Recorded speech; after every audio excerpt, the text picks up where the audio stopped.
welcome to another Saturday Morning Sports Talk with Kevin, Zach, and Terry. Tom is not with us today. He's with us in spirit, and apparently he decided to wear a Browns football little uniform for us today. As you can clearly see, Tom is here. At least, I guess in some aspects. I don't really know, to be honest with you. I mean, we were able to give his biscuit away, so I mean... I doubt he's up right now, but he said he may if he does wake up. Give us a call this morning on vacation and traveling the United States and learning about the history of the world. And right. He may call us at some point, but I guess if he gets a break from the Paper Doll Lounge out there, we'll get a call from him, Terry. No comment. I'm going to say a word.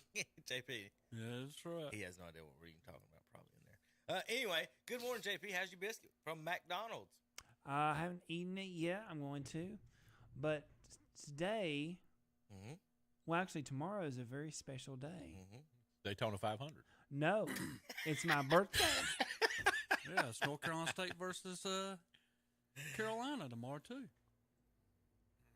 So everybody's just going to disregard what I just said. You're the one that Why am I didn't center up your camera for the shot. Tell everybody. So it's your birthday. Does that make you 30? 1. 31. 31. Yeah, tomorrow. Oh, but we're celebrating today and tomorrow. JP. So. Ladies. Huh? Ladies. How do you take that, JP? Are you one of those who want people to remember your birthday, or are you one of those who, it's just another day? No, that's Valentine's Day for me. It's just another day. I want people to remember my birthday. Well, happy birthday, JP. That's Thank right. you, Zach. At least Zach remembered. I I told him appreciate it early, after you told him. Yeah. Well, yeah, I told him a few days ago, actually. There you go. See? Well, happy birthday to this weekend, JP. I know you're excited about the All-Star game and the Daytona 500 on your birthday. And like Terry said, NC State and North Carolina That's right. basketball. You got KTC something to do. broadcast. You got all kinds of things to do on your birthday. Yeah, I won't be turning on the TV at all. You won't be. No. What you gonna be doing? Playing games. Playing games. Speaking of balance. So what kind of games are you gonna play since you're not gonna have the TV on? We're gonna play. Well, actually, we were playing Wii today, but today. Now, whoa! What? Playing what? The Wii today. JP, this is a family show. Yeah, I know. You're playing what? Wii. Oh. Nintendo Wii. Now, explain to me. Yes. How are you going to play the Wii without turning your television on? No. I said tomorrow. Today we're playing the Wii. Oh. Tomorrow we're not turning the TV on. What are you doing tomorrow? Playing games. Y'all having a Wii day? No, that's today. Oh, that's today. So when everybody gets done, they'll have to go wee all the way home. I know. What kind of games are we playing? I mean, what's car games, dice games, board games, any kind of games we can think of, trivia games. Well, that sounds fun, JP. All day? Yeah. And your friends now, where are they from? No. I never said it'd be with my friends. Oh, you by yourself? It's with my mom and dad. That's family. It's just the three of us. He's having a family day for his birthday, Terry. Pretty much. Your mom and dad play games? Oh yeah. Holy moly! We love. That's one of our most favorite pastimes in my house. Well, there ain't nothing wrong with that. It's a family gathering. Yeah. Do y'all talk to each other while you playing? Oh yeah. Ah, okay. I bankrupted them twice in the past 2 years in Monopoly. Well, I mean, some people so into it. I bet y'all fuss too, y'all don't talk to y'all? Are you an arguing game playing family or a get along game playing family? We usually get along. Yeah. Okay. Yeah. Oh, that's good.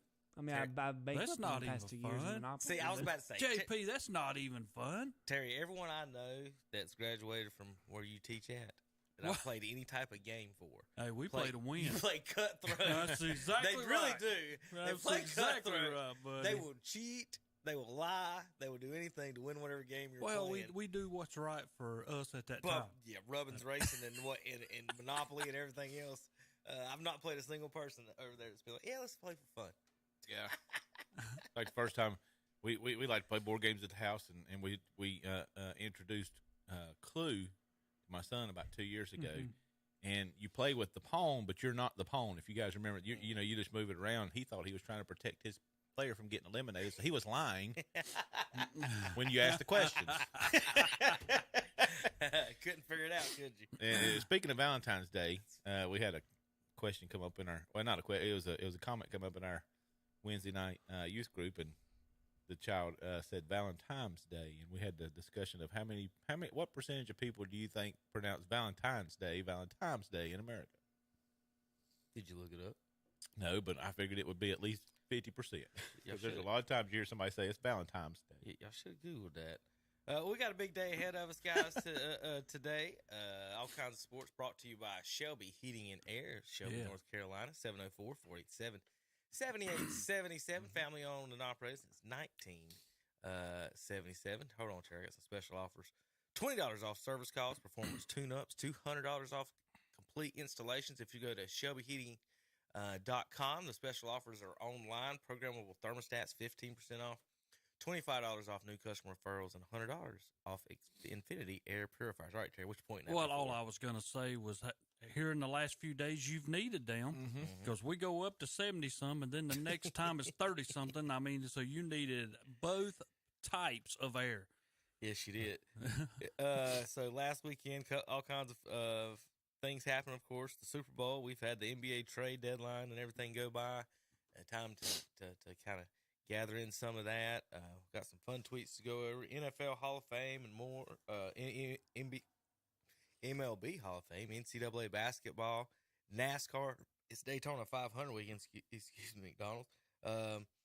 Then we've got, let's see, we'll go to that Super Bowl note. That's me making fun of Tom and Justin Fields, and some more funny tweets this week. Daughter and them did do well in Taylorsville last week. They won. Well, they got top score in three of their dances, I believe, if I'm correct on that. And so they did do a good job for that. That's what I was doing that last week, and then of course the Super Bowl, of course. All right, JP, happy birthday again to you, brother. And we're going to get started here. Well, I was trying to go over to JP there. Going to get started here again on KTCBroadcasting.com. Let's start with a little NCAA basketball, like Terry was saying. NC State, North Carolina play tomorrow and 1 o'clock here on KTC Broadcasting. Terry, you got notes on that? Well, I'm just pulled up the standings, and Virginia leads the way at 12-3, tied with Pittsburgh at 12-3. Miami comes in next at 12-4. Clemson 11-4. North Carolina State 10-6. Duke 9-6. Yes, right, folks. I have not mentioned Carolina yet. Wake Forest at 9-6. Syracuse at 9-6, and then comes UNC at 8-7, and then everybody below. And I know Joe Lenardi's got Carolina on the first 4 in now. He's got Clemson on the first 4 out. And, you know, the more I look at this, and you're talking about tomorrow's the game, is more huge for Carolina than it is for State, because that'll be another Tier 1 win, because they got State as a Tier 1 team now. And, you know, to me, I hope State comes out ready to play, because we need to get Carolina back, just like the women did the other day. We lost to Carolina over at Chapel Hill, but the other day State come from 10 points down in the fourth quarter in the women's bracket to come back and beat Carolina in overtime to even that series at 1-1. So another chance for State here. We blew one the other night against Syracuse. Questionable call on a ref at the end that would have put State up by 1, and they called Burns for charging. Next thing you know, Syracuse goes on to win by 3, and you know, a game that maybe State could have took. But here again, both teams coming off of losses. Carolina, I'm not quite figuring this team out. There's so much talent there. They're 11 guys deep, y'all. And I've said this week after week after week. And everybody thinks Hubert Davis was great, because of what he did last year. But this is a group with, to me, a lot more talent, except for the T-man, you know. But without that, Carolina, I mean, the other night I questioned, because when Carolina was playing, Baycott shot 6 times. God, this is your All-American. He only takes 6 shots. Something's wrong with the program. Something's wrong with what we're trying to teach there. If your big man, All-American Baycott, only shoots 6 times. Yeah, we got some issues. I honestly don't even know if we need to be in the tournament. And I'm a big Tar Heels fan. I don't know. I mean, we can win the big game, and then we might turn around, like you said, you guys get beat by Syracuse. We do the exact same thing. We have a big win against Clemson at the time. Clemson at the time might have been top of the ACC, at least second. Beat them and then turned around. I believe it was right after that got beat by Duke, or that might have been State, and then got beat by Duke right after. So we got Duke coming up. We got you guys coming up. We just had Miami. We needed that Miami win, and we just didn't. We didn't get the ball into Baycott, and I think he had like 7 points. And it's just not good for us. Caleb Love likes to fire some shots up a lot of times, and if he's off, he's off. Yeah, Caleb Love has hurt y'all in a lot of games, but he's been taught to shoot, and that's That what he's going to do. That all came from last year's tournament, I believe. When he got hot during that tournament, then he thought he was Steph Curry, and I think he's hurt our team. I think his draft stock's dropped tremendously, too. He probably won't even be drafted now. Well, I know, speaking of the games today, at 12 noon, the Fighting Irish go up against Virginia. It's Virginia ranked number 7. Boston College at FSU. Then at 2 o'clock, Wake Forest is at Miami. And also Florida Tech at Georgia Tech. Now, you talking about when we talk about football. I don't know if I've ever heard of Florida. There Tech. you I don't go. know if I ever But either. now they're Florida Tech. Florida Tech. I don't never in my life. Well, heard I'm of going to be Florida honest Tech. with you. But Florida Tech, I think their overall record. Oh, yeah. Yeah, their overall record is like 17-12. I mean, they've got a winning record, but the teams they've played has been nobody. And now all of a sudden you're going to go play Georgia Tech. So I guess that should be a win for Georgia Tech. I hope. I'd hate to see them lose that game. But anyway, then at 5 o'clock, Pittsburgh's at Virginia Tech. And 7 o'clock, Clemson is at Louisville. And at 6 o'clock today, Duke is at Syracuse. So you talk about big games on the schedule for today. Duke at Syracuse will be huge. Yeah. Wake Forest at Miami will be huge. And then tomorrow at 1 o'clock, UNC at North Carolina State will be huge. You know, and so State, even losing to Virginia Tech, only fell one spot last week to number 22 to number 23. But, you know, we got to have a win here. We got to protect home court that we've done. I mean, we're 4-5 on the road. And I guess that's when they start bracketology, because they had us the ACC down to 6 teams now, only making it in. Joe Lenardi did. Yeah. So I was going to pull some of that up here and just say it. Terry, here's the comments Tyler Hansbrough had on the chart. It's disappointing. I have no problem with losing, but the body language and the effort, when you see that, it's very frustrating. He was on a little podcast talking a lot about this year's teams and everything. They've won, after winning 10 of 12 games, they've now lost 4 of its last 5 there in Chapel Hill. Looking, again, we'll go back to the standings there for a minute there, guys. And you've got Pitt. Terry, you want to go over there real quick again if you want to? yeah. Why is Pittsburgh not ranked, Terry? I never did understand when Clemson. All right, so let's look at this. You know, I didn't understand Pittsburgh's Clemson's fault. first in the ACC and not even ranked, and we're down here talking about, will Carolina be in the tournament? Yeah. Like, what are we At 500. What's going on here? It just it's so weird. At 500 in ACC. Excuse me. As far as the bracketology said you were talking about, Terry, do you think 20 wins is good enough to get in the tournament by everybody in the ACC? That's hard to say. I mean, I think if you're up in the top 1 or 2, I mean, you're talking about Clemson. What are they, 4th? Mm-hmm. And they're on the bubble, and And They're they're the 19 first and 4 7. out. okay, they Carolina are out. and Carolina's first 4 in. If Carolina was 11-4 and 19-7, would they Nah, be they on the wouldn't even be first thinking four? about They're probably that. 15th in the nation. You wouldn't even be thinking of that right College now. sports. It's just Yeah, that makes no sense. And then they say, well, Clemson's, you know, who they played before. No, I do understand that. But when you're playing in the ACC and you're 4th, you're 19-7, you're 11-4 in the conference, and you're the first 4 out. I do not understand none of that. That makes no sense. Clemson has beat somebody, or they wouldn't be 11-4. That's true. You know? Let's see what the bracketology says about them. It's pretty unusual for a conference to have more bubble teams than NCAA locks. If that's the situation we find ourselves in with the Pac-12. What that's got to do with Clemson? I'm sitting there looking at Clemson. Yeah, Well, it that's just what read I a said. Clemson. Clemson. Talking about the Pac-12. Sorry about that, folks. Yeah, that was Idiots. Yeah. On the bubble, last 4 in. Carolina you and did put Clemson Clemson on are the last in 4 right in now, now. Terry. Okay, when was this done? Well, I don't Yeah, know. go back to the top. It'll give you a date that he did this right there. 9 a.m. 217 yesterday. Okay, 217. Last one I saw was 214, and he had Clemson first 4 out. Now he's got them first 4 in. So somebody along the stretch has lost for him to move them up. So 9 a.m. yesterday it was put on there. We talked last week about Alabama's now a better basketball team than a football team. Number 1 in the nation. Last 4 byes: Nevada, Boise State, Memphis, Virginia. Last 4 in: Kentucky, North Carolina, Wisconsin, and Clemson. First 4 out: Mississippi State, USC, Oregon, and Charleston. And the next 4 out: New Mexico, Seton Hall, Utah State, and Wake Forest. So we'll go back over to the ACC standings. Wake Forest 17-9 ahead of Syracuse and North Carolina, but they got the Tar Heels in. Is Syracuse in that then, Terry? Or are they out? No, they're not in. Okay, so Yeah. they got Tar Heels ahead of both of them. 1, 2, 3. Duke, North Carolina, I guess they're all in now. So Clemson barely in. Looking at the 68-team bracket. Look at that. Let's see if I can Do make you this tell live. me, do you not setting this up? Here we go. Kentucky against Carolina? To what? Go back up Is to that what the- it said? Yeah. Okay, give me 2 seconds. Yeah. I got a little There you go. on-screen editing to do here. No. So you got in round 1.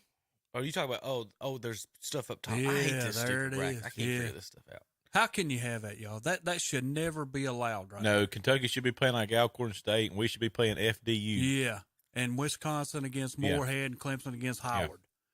There's no way you should have these teams making your tournament and Kentucky and Carolina play each other and Wisconsin and Clemson play each other. Yeah. That's wrong. That's totally wrong. Why is that wrong? Because I think it's wrong, totally. But You should know. Well, I know, but my deal is if these are your last 8 teams to get in, Right. you're going to tell me that Alcorn State's better than Kentucky. No. I These know aren't- what it's saying here. It says 16s and 16s. No, and, Terry. Those are automatic qualifiers. Those aren't the last 8 teams in. Those are the last 4 teams in that have to play for a bye. The 16s, they're giving them a chance to win a game before they have to play the ones. Is what they're doing. I thought that was to get AQs. This I is thought to like, make the tournament. who the Alcorn State and FDU playing to see who is the 16 to play the 1. No. So it's not. They're automatic. No. So the NCAA Yeah, this is wrong. Yeah, there you go. Go ahead. has. No, I'm right. What I'm saying. No, I'm saying you're But- wrong. I'm right. just saying the NCAA's wrong for having Oh this. God, this is the most convoluted bracket. The way they do it, they just make it up as they go. So Zach, Mm-hmm. the AQ is an automatic qualifier. That means they won their conference. So instead of making them face the number 1 seed outright to start the tournament, they're making them face another automatic qualifier at the 16 seed. So one of them gets a win in the NCAA tournament. Okay, it's a feel good story. So that's the Alcorn FDU. Then the Moorhead State and Howard's the same situation. The last 4 in the tournament are Kentucky, Carolina, Wisconsin, and Clemson. Without the last 4 in bracket, these 4 teams wouldn't even be playing in it, according to, because those other 4 would be in those spots. So they Automatically. bumped the 15 into 16 seeds, and the 16 he just lost. Tom just Tom's lost his already you going to got act mad. up today, Tom? Yeah, just Tom's lost his, already got mad. headphones. It's because he's Slammed them muted. down. Yeah, we muted him, and he slammed his headphones down. That's funny.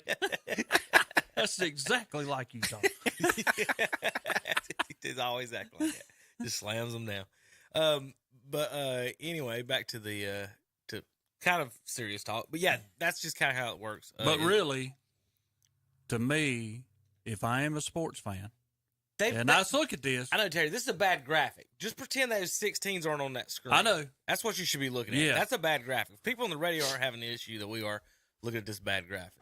But you need to be arguing who's the last 4 in. So here we go. Let's scoot this up. So maybe this will make more sense for you. All right, so Kentucky, North Carolina, Wisconsin, and Clemson are the last 4 in the tournament right there, right? Yep, so they're going to play each other. The first 4 Right. The four. Who's the four ahead of them is the ones you need to know. It'd be the Nevada. 15 The seeds, last would it four not be? buys. Okay, well, okay. It'd be the 4-15s, wouldn't it? Okay. Now here, what? Or am I wrong about that? What is Nevada, Boise State, Memphis, and West Virginia in the thing? Where Let's are see if we they can at? find somebody. Nevada, Boise State, West Virginia. Nevada, Boise State, West Virginia. I ain't seen none of them on that side. There was Boise State up on the right side. Right 10 up there. seed. They are 10 seed. Okay, are these all 10 seeds? That's what I want to know.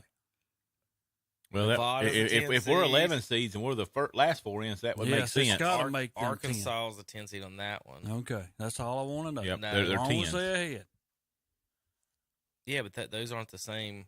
It's Nevada, Boise State, Memphis, and West Virginia. Memphis is an 11 seed. That's what I'm saying. Like, West Virginia's an 11 seed. That's what I'm saying, Terry. Nothing about the seeding has made sense to me since they've done this. So to even try to figure it out other than say, here's the best way to explain these last four in. If it was a 64-team tournament, those four wouldn't even be in the tournament. You understand what I'm saying? Exactly. Yeah, I'm with you. All right, so those people watching online on YouTube, those 16 seeds would all be the actual 16 seeds, and the ones that are in 16 seeds would be moved to the 15, and the 15 moved to the 4, all the way up till you get to that 11 spot. So that 11 spot's basically been zeroed out, and then that's where the 16s are, and they got bumped out to the qualifying games. So they got a chance to win a tournament. So these are the last 16 seeds there. So out of basically the elite teams, the 11 seed, really you've got 2, 4, 5, 6, 7, 8. There's really 8 of them. Because they should be 11 seeds down here in your bracket. I'll find the ones that are right ahead of them. So let's go down Right there here. was West Virginia. 15s are automatic qualifier. Let's find a 14 automatic qualifier. 14 automatic UC qualifier. 13, So they've already won their. 13. That means they're the conference champion. as of right now. Right. That's just, this Yeah, is yeah. projected. Yeah. I'm trying to find the lowest. There's Memphis at Non- 11 seed. All right, Terry. All 12 through 15 seeds are automatic qualifiers. So the 11 is the first spot. Just not a That's conference not- champion that's or not something like that. That's not an automatic Yeah. qualifier. So the 11s and the 10 seeds, even the 10s. No, okay. So the 11s and 10s are the spots that are that. So it is those last four buys: Nevada, Boise State, Memphis, West Virginia, are the ones right in front of Kentucky and them. It's just Let's just throw the so, conference so that's champion. who's right in front of Kentucky. So Terry, they would be the actual 11 seeds if those teams weren't in. You understand what I mean? Let's just throw the automatic qualifying conference champions to play the best teams in the nation out of the Yeah. bat. But here's my deal. When I look at it, you're playing to get in the tournament. No, you're in But the yeah, tournament. you're going to play on Tuesday. You're going to play on Tuesday. You're not playing on Thursday, But you're in the tournament. but you're playing on Tuesday to Okay. make the tournament. You're in the tournament. Yeah. Well, you're in it. Yeah. There's There no you go, plan to bud. make it. You're in it. Good luck. We need to cut it back down. Just an extra game you're going to have to play to win something. Now the winner of the Kentucky North Carolina game would be facing Iowa in Columbus, Ohio. Would you be worried about the Iowa? Yeah, Hawkeyes? wouldn't I be No. if I was Iowa? Yeah, I was talking about if you were a Tar Heel. I wouldn't Yeah. worry about that, nor would I be worried about Marquette. Well, that's what I'm saying. I mean, if I was Iowa and I'm going to have to play Kentucky or Carolina, how is that good for me? That's not good for me. Win more games, Terry, Well, yeah, I guess so. or lose more games. Yeah, one or the other, yeah. So okay, so if they were the 5 seed on this side, they're the 6. Iowa is right, Terry. If they're the 5 seed where Indiana is, Iowa would be facing Drake in the first round. And if they drop to the 7 seed where San Diego State is, they'd be facing Arkansas in the first round. Yeah, let's lose an extra game so we don't have to play one of them. Well, is Carolina good, Terry? Huh? Is Carolina good? I don't know. They beat State. Until we will have an opportunity to play them tomorrow. All right, Jay. All right, real quick. Purdue, Kansas, and Houston, Alabama are your number 1 overall seeds. Florida State, that's still number 8. They were There was up. an 8 They or were. They got a 9 rough. still. 8. Yeah. See, that's you want to be any other seed but an 8 or 9 seed. Yeah, your first Because you game's don't going have to to be play tough. the number 1 seed in Yeah. the second round. Yep. Yeah. You get to 1 seed Well, second I round. mean, who's Alabama? Whatever, Terry. Well, I mean, What I'm saying is, you guys are the 8 or 9. If you were 7-10, you'd be playing San Diego State or Arkansas. I know, but I mean, when I look at that, I'm looking at State and Oklahoma State. That should be a good game. If State would win and go against Alabama, all the pressure's on Alabama. Ain't no pressure on State. Terry, at an 8 seed, playing Oklahoma State and then Alabama. Would you rather be them, or would you rather be Iowa playing North Carolina Marquette? Well, we got 2 tough games. Well, that's just one. Which one's the not tough one? Because I think whoever, and this is me, as I'm looking at this bracket, I've seen Marquette play. I don't think Marquette is that good. Yeah. And that's just my question for them. Would you pick Eastern Washington as an upset in your bracket? No. Okay. Marquette will win that game. They should. But now if they would be an upset, that could be it. But I would pick Marquette to win. But if I was Marquette, I wouldn't want to have to face one of them other 3. All right. So, all right. If you had to pick a champion today, Terry, you got one? A champion? Yeah. Well, heck yeah, North Carolina State. Oh, my God. Them and the Cowboys. Just start him off. I told y'all a couple weeks ago. Right now, conference breakdown, Big Ten has 9. Big 12 has 8 teams. ACC and SEC 7. Big East 5. Mountain West 3. Pac-12 2. WCC and the American 2. Terry, between the 1 seeds, who would you pick to win the championship? Alabama, Houston, not Houston. Alabama, Houston, Kansas, and Purdue. That's good. It'd come down between Kansas and Purdue, and I would probably go with Kansas on account of coaching. Zach, who you pick? Purdue. All right. We'll Purdue has a big man. Okay. We'll be back in a few minutes. Shelby Heating and Air at KDCBroadcasting.com. They are there when you need them. We're talking about Shelby Heating and Air, where their customers come first. No matter the weather or the temperature, they'll be there to make sure you're comfortable. Ask about their safety furnace checkup for $99. Plus, ask about their up to $750 in rebates on select products. That's Shelby Heating and Air. Call 704-487-7877. Online at shelbyheating.com. See their page at whatsupshopper.com and like them on Facebook too. They are there when you need them. There's no use to be cold this coming winter. Head on into Today's Pro in Shelby for warmth and comfort. From gas logs to fireplaces to inserts and more. With name brands like Empire, Monessen, and Buck Stove. Be ready for old man winter today with a stop at Today's Pro in Shelby. And they also do service calls. And don't forget they fill those propane cylinders. Just call 704-600-8393. 704-600-8393. Today's Pro, 1325 East Dixon Boulevard in Shelby. Online at thetodayspro.com. Cravings. Meet the McDonald's app. 20% off my entire order is just a tap away every day when I spend $1 or more. Whether I'm rolling with the crew and going in on 10-piece chicken McNuggets, or it's date night and we're both getting a tasty caramel frappe and melty quarter pounder with cheese. Deals this fire are right at my fingertips. I crush my cravings with 20% off while my wallet stays intact. Ba-da-ba-ba-ba. Valid only at participating McDonald's for a limited time. Offer valid once a day. Excludes tax. McD app download and registration required. If bowling's your game, head to George Pappas Liberty Lanes in Gastonia. At Liberty Lanes in Gastonia, you'll find 32 lanes, 16 with bumpers for small children. Liberty Lanes is a smoke-free facility with a full snack bar and game room with pool tables, plus a pro shop too, providing bowlers of all skill levels with a fun-filled environment for both league and open bowling. That's George Pappas Liberty Lanes, Highway 321 South, Gastonia. Check out these great buys this month at Kurt's Premium Outlet in Eastridge Mall in Gastonia. Cotton Cloud fitted quilted mattress pads, any size at half price. No boundaries, tank tops for ladies, all sizes just 99 cents. Cordless vinyl 1-inch mini blinds, 30 by 64 for $4.99. Iams cat food, 5 cans for $1. Husky multi-use totes, just $4.99. At Kurt's Premium Outlet in Eastridge Mall and North New York Road in Gastonia. See their page at whatsupshopper.com and like them on Facebook too. With warmer weather coming soon, get a great rate on recreational vehicles such as motorcycles, campers, boats, RVs, tractors, and more. Carolina Federal Credit Union is offering a special rate on recreational vehicles as low as 4.99% APR. Apply online at carolinafcu.org, by phone, or in person. Rates are based on credit history. Let Carolina Federal Credit Union treat you like family. Located at 1200 East Church Street in Cherryville. And we're back on Saturday Morning Sports Talk with Kevin and the gang. And we're in Pine People since Tom's not here today about Shelby Heating and Air. I believe it's 704-477 Wrong. 7. Well, I don't know. 704-487-7877. I knew there were a lot of sevens. Almost. That's all I knew. Well, there's a lot of sevens, Terry. Yeah. Hey, can't you see JP talking to the operator on the phone back in the day? I mean, everybody older than 35 may have remembered that. But, Yeah. man, I know it's got a lot of sevens, ma'am. It's in Mooresville.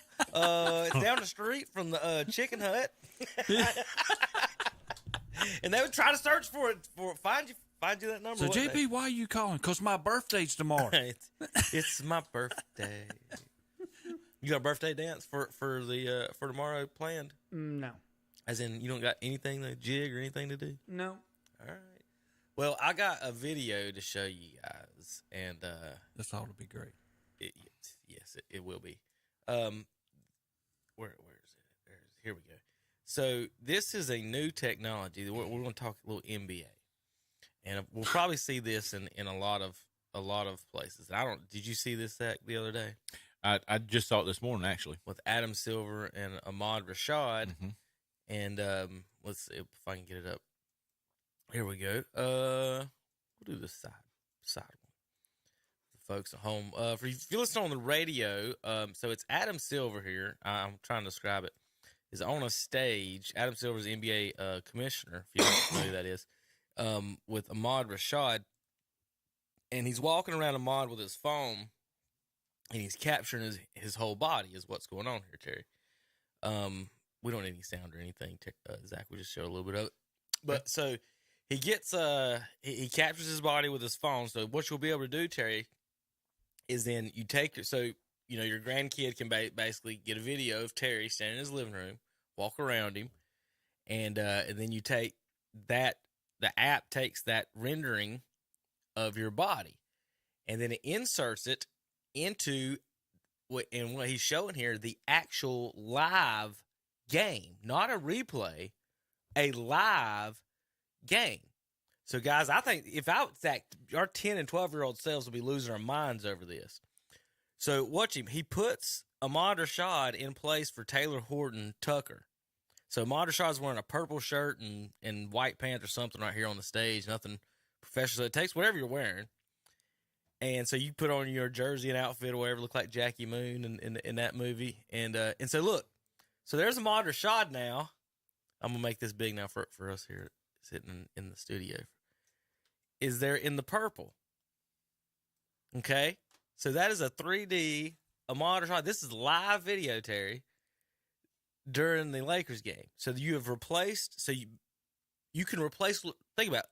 You could go in and take Terry and put you in Larry Bird's spot and all of his highlights, Terry, and we can go in and make Larry Bird highlights. And it's Terry shooting threes and dunking on people, doing whatever. And people would be able to say, "Yeah, that's the Bird we remember." So you're right. Yeah. So what? So get this, Zach. Think about putting ourselves on Ken Griffey Jr. or Michael Jordan and playing live and watching the game live instead of watching Michael. Look, you're watching Zach dunk on somebody. Yeah, get off of me. Look at him. He was a Yeah. But how cool is that? Now, who come up with this? The NBA? Somebody with the NBA, obviously. But I'm just saying the fact they can do it live. I'd pay money for Terry to be in that picture right there. As cool as it can be, right? I thought Larry had more hair than that. Yeah. So the question is, we'll get out of there.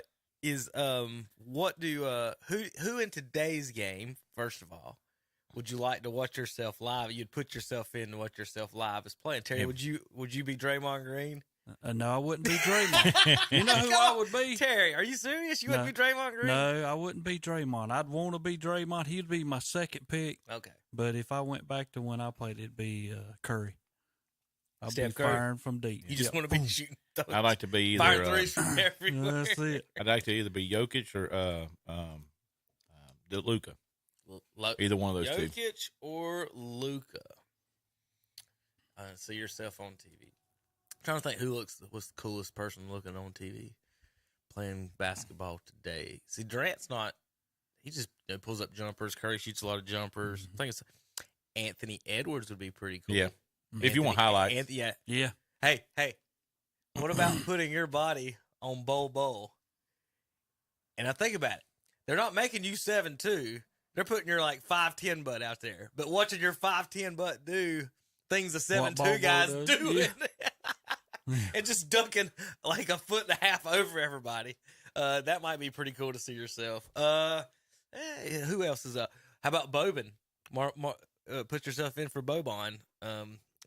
Russell Westbrook would be pretty entertaining. Watching yourself throw passes over the backboard and into the stands. And John Morant would be good too. Yes, that's the guy from Atlanta, Trey Yeah. Young. That's who Terry would want to play. No, heck no. Terry would be LaMelo Ball. That's what we'd put him on right now. No, Let him heck no. Yeah. No, that would be Tom. No. Tom would be LaMelo. But Terry- No. There's some 3-pointers I'd say no to all day long. Yeah. Oh, he's got the greenest of green lights of all time. Oh, he does. He says he's open. He shoots. Like Love from Carolina. You open, you shoot. Yeah. So we're in the NBA. So NBA Hall of Fame finalists. It's not NBA Hall of Fame. It's Basketball Hall of Fame. So everybody who's ever done anything good at any level of basketball is about in this. So I'm not really gonna. It's not really kind of go through that. Did you hear the news about Commissioner Silver is going to make sure everybody's feelings aren't hurt this week? No. Oh, You didn't see the feelings? Is that Terry? You know what I'm talking no, about? I don't. So, you know how instead of doing East-West, you know how we've been picking teams? Yeah. Well, apparently somebody's feelings have been hurt about getting picked last. And they don't want to have a picked last situation anymore. These are grown millionaires, not second graders on the playground, guys. So instead of that, let's see if this makes any sense to you, Terry. They're going to pick the reserves first, and then the starters. Now, does that solve the situation? I think No, because somebody's still going to be picked last. last. That's what I'm saying. You're still last. That's what You know what Ricky Bobby said? What are we doing? Think about it. If you're the picked last in the reserve, Zach, does that not cross your mind that, you know what, guys, I just got picked last? I'm just last. Just let Ricky Bobby solve it. If you're not first, you're last. That's what he said. Or how do you want to do this? Let's just get to the last two guys. Right. And then flip And a y'all coin. have their name in an envelope There we and go. you pull it There out. we go. We'll have a frozen envelope for the Yeah. last two guys. I mean, why We not? can take my frozen car. That way nobody will know who was last. I couldn't make that up if I wanted to. Like, what are we? Well, the solving it is We went better from- than the people's I feelings know, being you just hurt. went from changing yourself with Shaq and playing basketball live in the NBA on TV to I'm going to ask you we don't want to something, hurt though. anybody's feelings with the draft picks. Even if I'm last, care. I'm in. so, I mean, yeah, but think of all the guys who are not Yeah. playing. I'm ahead Yeah. of every one Yeah, of I'm them. in. Right. Why does that bother anybody? What in the world? Participation trophies. You know what the problem was? It was they made the draft picks live. Instead of going and saying, because they wanted to sell ads for it. Uh-oh. So instead of instead of having LeBron and Kevin Durant just give you the list, they sit in a room and pick a list and say, "Here's our teams." They did it live. So when they went to picking, Kevin Durant and LeBron sitting there laughing and giggling about who they're picking and stuff. So that's And then they had that. I think that. Then was they the had that whole issue. James Harden. Right. Remember that? That's what I'm talking yeah, about. Yeah, like, yeah. no, I don't want him. Right. I'm not picking. That is So so- that's what a lot of this is about. As opposed to because they could have did that in the back room, put a list. Here's my team. Here's their team, and done. But they're doing it live, and then that's so now they've got to do this to try to save their friend. Either way, it's the That same makes thing. no sense. Either way, it's the exact same thing, right, Terry? Yeah, exactly. All right, I think we got a phone caller. Is that correct, JP? Who we got on the phone, JP? You should introduce the phone Should caller. be Tom Centophone. Tom Centophone. Is Tom there? He's sitting right here. Yeah, some people, somebody was blowing up my phone at 5:30 in the morning. I think his name was Terry Reinhardt. Tom, I'm just trying to make sure you're awake. No, I was awake. I'm still my body clock's still on y'all's time, so I was okay, but it's kind of like we start yelling and screaming at each other. So it's probably not a good idea to do that in a hotel at 5:30 in the morning. So I'm down here in the business center where I could sort of got a little bit of isolation there. Well, Tom, we got you would be the least of noise. Tom, we got you sitting here with your Cleveland Brown hat on and a Cardinals outfit, and you threw your headset a minute ago. Yeah, you threw your headset off of you a minute ago. And wasn't no boss soul over on you. The ghost in here. Well, I was, yeah. And it was after we turned your mic off. Yeah, Zach turned your mic off, and the ghost threw his headset off the doll. It's the weirdest thing I've ever seen.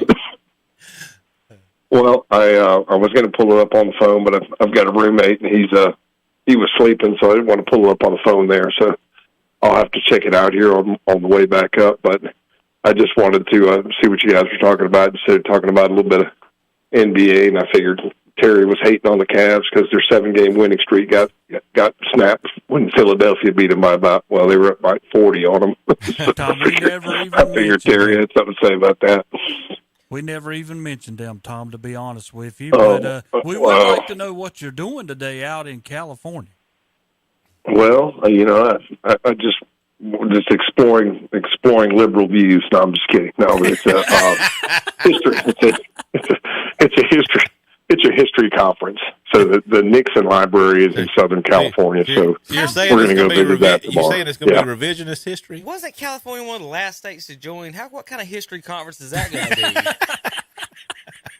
I just got done telling you, no, it wasn't one of the last states to join. It was back in the Compromise of 1850. I know, Kevin, that's in your U.S. history book at Bessemer City. You didn't open for a long time, but it's the Nixon Library is in a town called Yorba Linda. So we're going to go to the Nixon Library tomorrow and tour that.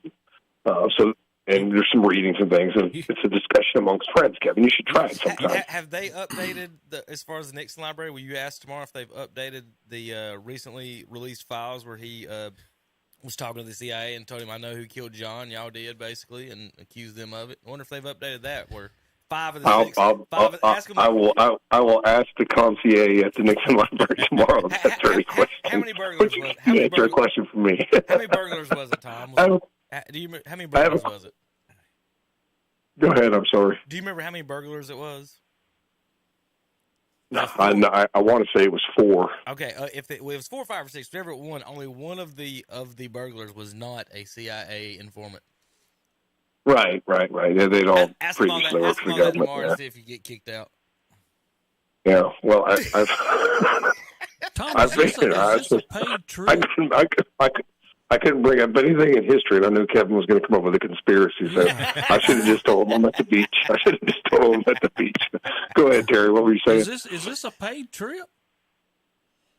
Most of it, yeah. And coming back, I might have a layover in Las Vegas, and I might accidentally go down to the Vegas Strip out there. I hear you.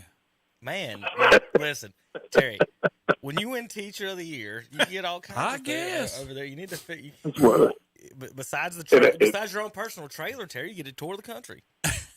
Yeah, it's what it is. You guys are missing out, Terry. Yeah. Next time, aren't you a certified history teacher too, Terry? Next time, I'm gonna get you a spot out here. There you go. Make sure you do that. You better give him a translator because they won't understand nothing he's saying. Yeah, I know. Yeah, we would. I'll translate for him. Well, Tom, but are you guys? Before I got off here, I didn't know when you guys were going to talk about. I figured the first part you talk about NASCAR, which what you guys usually like to do at the beginning. But so you did NBA. You haven't talked about Super Bowl. Well, no, we haven't got to that yet. We did actual NCAA basketball first, Tar Heels in the state, and then we're now going to talk a little NBA. But while I got you on the phone, I did want to ask you. You did pick Philadelphia. You had Philadelphia and Kansas City in the Super Bowl.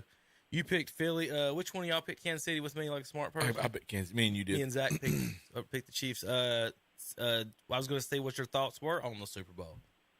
Well, I mean, it was an exciting game, but it wasn't nearly as much defense as I thought. I thought there'd be a little bit more defense, but a lot higher scoring than I thought it would be. And then I thought Mahomes was done when he hurt his ankle. Somehow, I don't know what they're shooting in his ankle. But I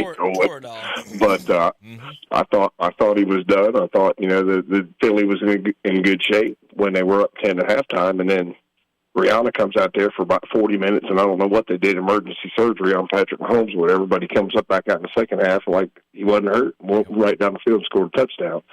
But I think I knew it was over when Kansas City about ran the punt back. They stopped Philly, they made him go 3 and out, then they ran the punt back, and I said, this thing's over now. Cheap call at the end. I don't know, like a lot of people were talking about that holding call. He was holding. I guess. I guess it was. It wasn't much, was it, there? It just wasn't much. Would you call that situation? Would you call it penalty? It's a good situation because, Tom, I had to ask the same thing. I said, would he have got to the ball anyway? You can't say yes or no because if he's held for just a couple seconds, wide receivers in the NFL are so fast. He might have got there. Yeah, but they call holding, about on every play. Yeah. So whether or not the pass was there or not is irrelevant to holding. I know. Yeah, because that's different than a pass interference kind of. So and it was just. Give the guy, I think it's just a tough. It's a tough call in that situation. Well, Tom, it's tough. What I really did want to ask you about it, you brought it up since you did. As far as that call goes, the biggest problem I've had with that call, as a DB who was trained that you can do whatever you want to until the pass is in the air and play actual football, but I understand the rules have been changed. But my biggest thing is, if you're going to make that a call, I hate the automatic first down part of that call.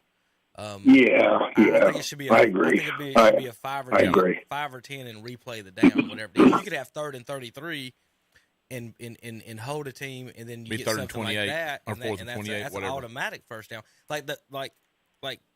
Pass interference is a spot foul. But it's not even necessarily a first down in the NFL. So it's if you get a 5-yard pass interference penalty. But the point is that I don't think that should have been rewarded a first down. It should have been 5 yards, replay the down the same way like a holding on offense would be.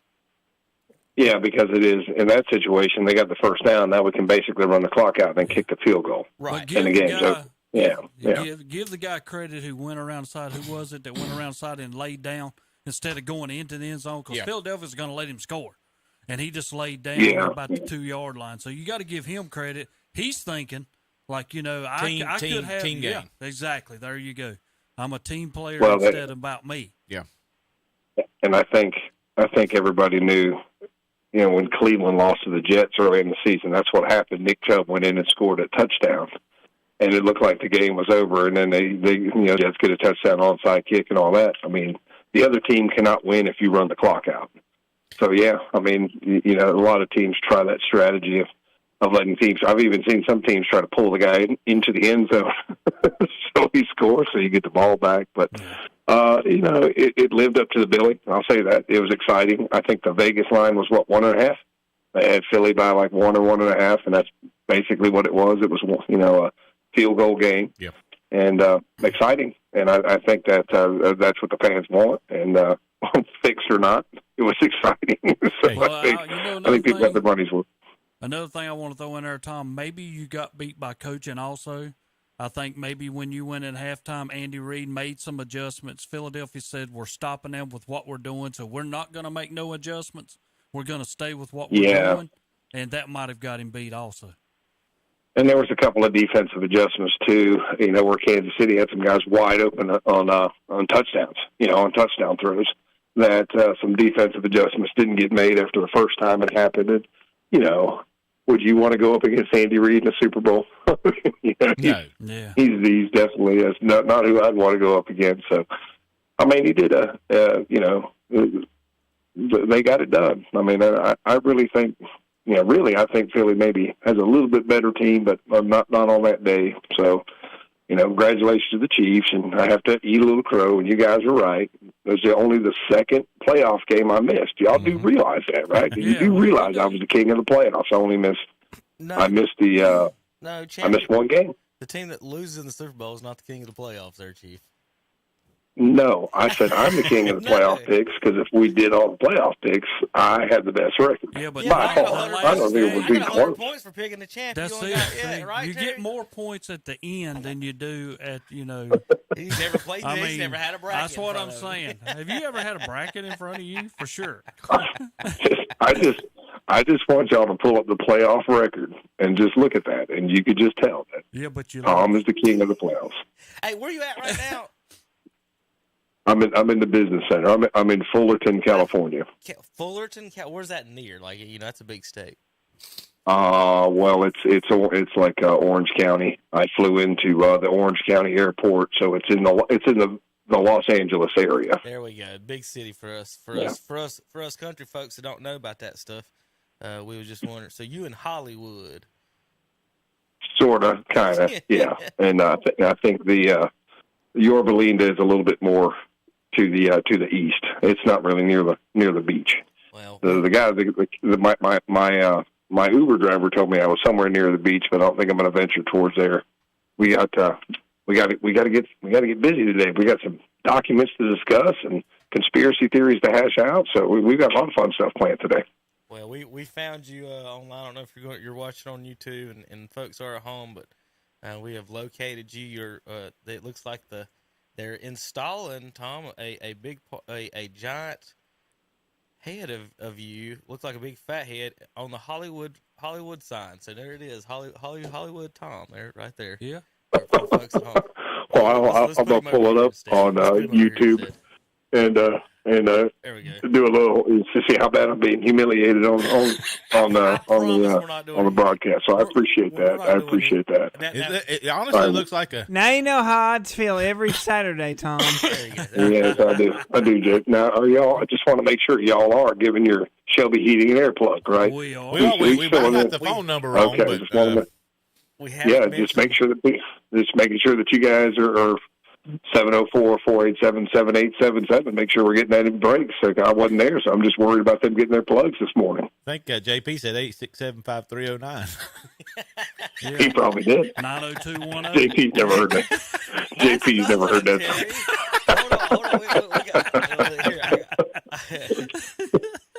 Hold on. Well, I'll let you.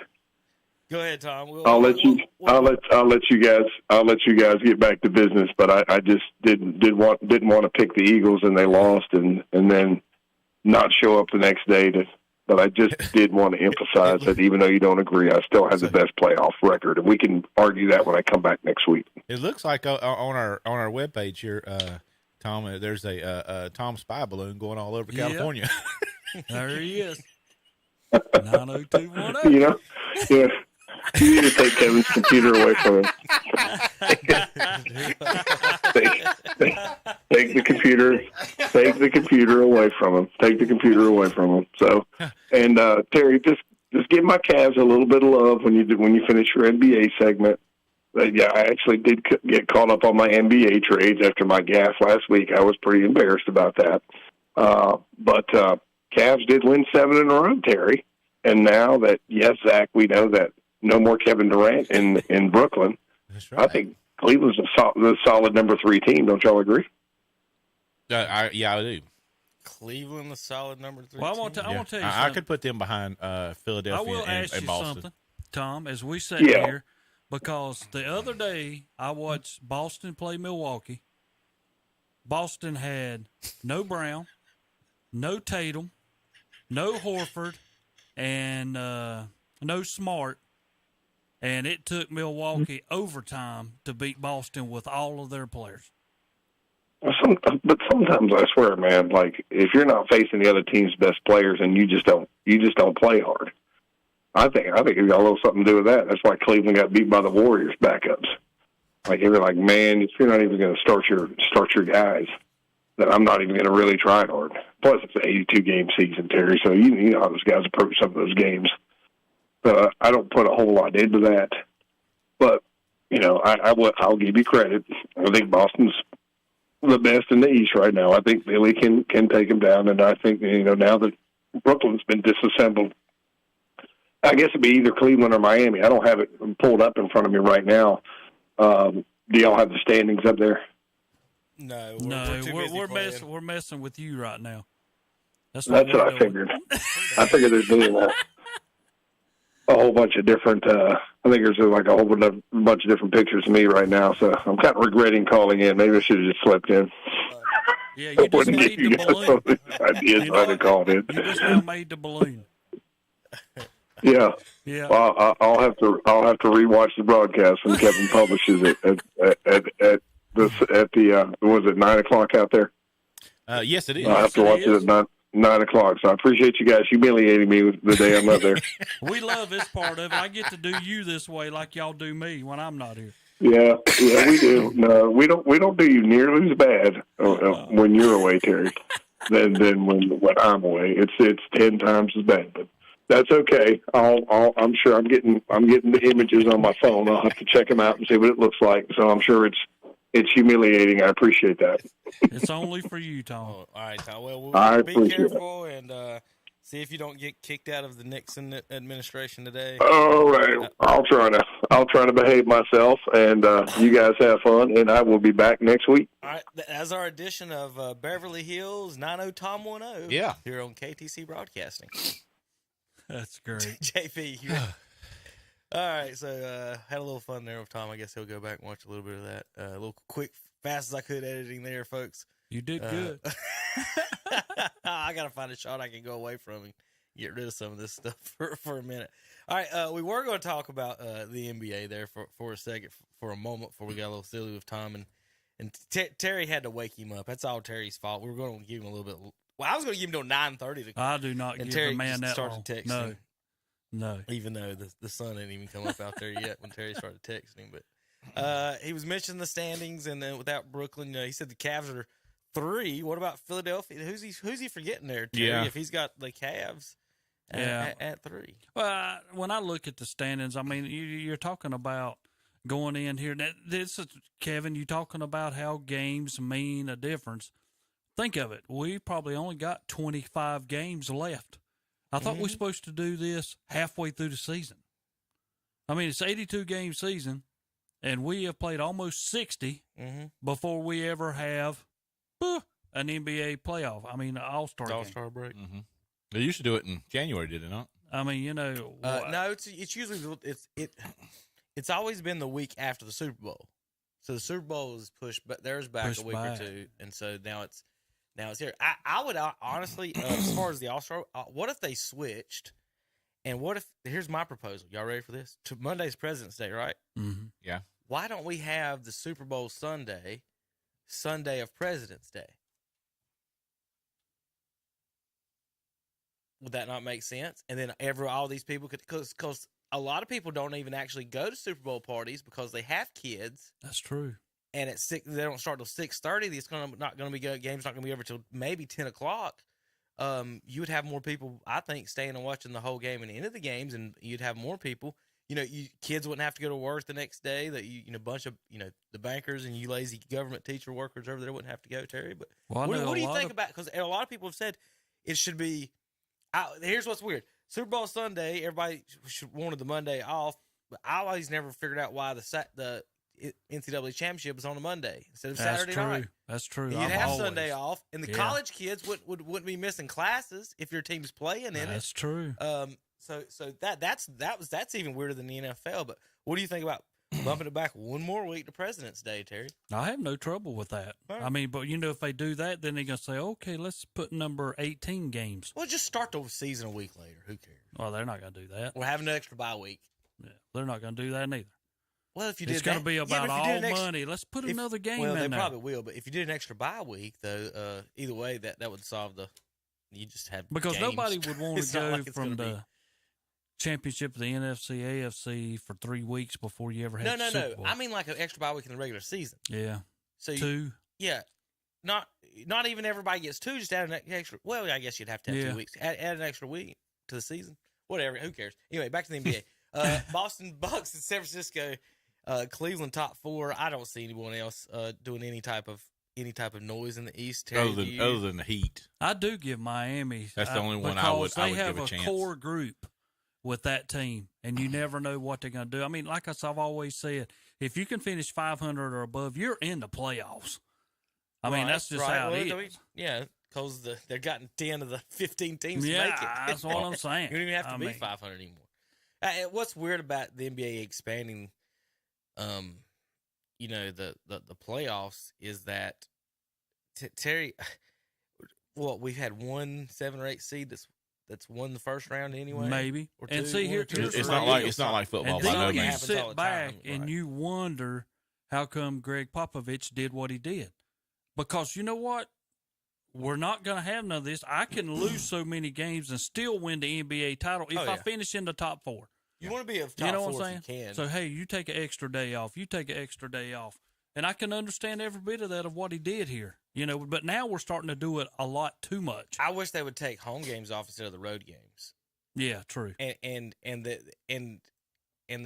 people act crazy when you say that, and they're like, well, what about you can't do that to your home team. Like, they got 41 you got 41 games to go watch them. Right. I got 41 chances to buy a ticket to go see the Charlotte Hornets. Whoever's the coach needs to sit out there and say, in 2 weeks, such and such is not going to play. I want to see how it does your stands. Does it take away, or people don't buy you extra tickets that's left, or what happens? If I'm the NBA, I say all injuries are at least 2-game misses. Or something, yeah. You know what I mean? Because then you can't say I'm going to sit out one game for rest, and then you'd have to sit out the next one. Yeah. So I go, all right, you're going to rest. You're going to really rest. So I would make it a minimum. Sometimes you know how like the disabled list, however the baseball does work. You know, you got a 10-day, 3-day, whatever it is. But I would do something like that to them. Make them. You got to make those role players getting paid $10 million a year to hustle a little bit, don't you? All right, in the West, Nuggets, the 1 seed, Grizzlies 2, Sacramento Kings 3, Clippers 4, Suns 5, Mavericks 6. Last Saturday when we did this show, Mavericks were 4th. They're down to 6. Pelicans 7, Timberwolves 8, Golden State 9, and Oklahoma City 10. Lakers down 11, 12, 13 spots. Terry, LeBron's not played in 3 of the last 4. Yeah. Sitting now. Yeah, after he broke the record, he's been out. He's got my foot's hurting, but he's averaging 35 points a game. You know? He's leading the league in shot attempts. Did you know that? Attempts. But really, they're in 13th. They're only 4 games out from being in 4th. You got 28 losses at number 4. And down to them at 32 at 13th. And the last game that they played, when they all played together, LeBron actually did play. Mm-hmm. They looked really good. Yeah, he looked good. He looked good, and they were had more chemistry. Yeah. That team had more chemistry than what he had before. Yeah. I did notice that. Well, they've got to pass, whether or not they're only 4 games out still, Terry. They still got to be able to pass 2 teams to get into or 3 teams to get into the play-in. They got to pass 1, 2, 3, 4 to get into the 7-8 play-in, and then they've got to pass 6, 7 teams to get locked in the top 6. So I don't know if they can do that in 22 games. Yeah. Well, I was looking over this, and you think about Boston from the East matching up against their top notch. Boston is 17-5 against the West. They're 1-1 against Denver. 2-0 against Memphis, 1-0 against Sacramento. They got them one more time this year. Phoenix, they're 1-1. The Clippers, they're 1-1. Minnesota, they're 1-0 with one more left. Dallas, they're 2-0 against them for the year. New Orleans, there's 2-0 against them. Golden State 1-1, and Oklahoma City 1-1. So Boston pretty much has dominated everybody that's over there on the other side besides teams that's 1-1. But 17-5 against the West. So I think Boston is the best team in the NBA right now until somebody else steps up and proves they're not. Have you seen Kevin Love rumors? Mm-hmm. Yeah, I seen a little bit of that. Possibly bought out. No, you see where he's going? L.A. No. That was the last thing that I saw. A buyout and going to L.A. Phoenix. Kevin Love rumored to be going to join the Phoenix Suns. Mm-hmm. Good bench, man. He might be starting. I don't know. They had T.J. Warren on the one I had. Who you gonna start?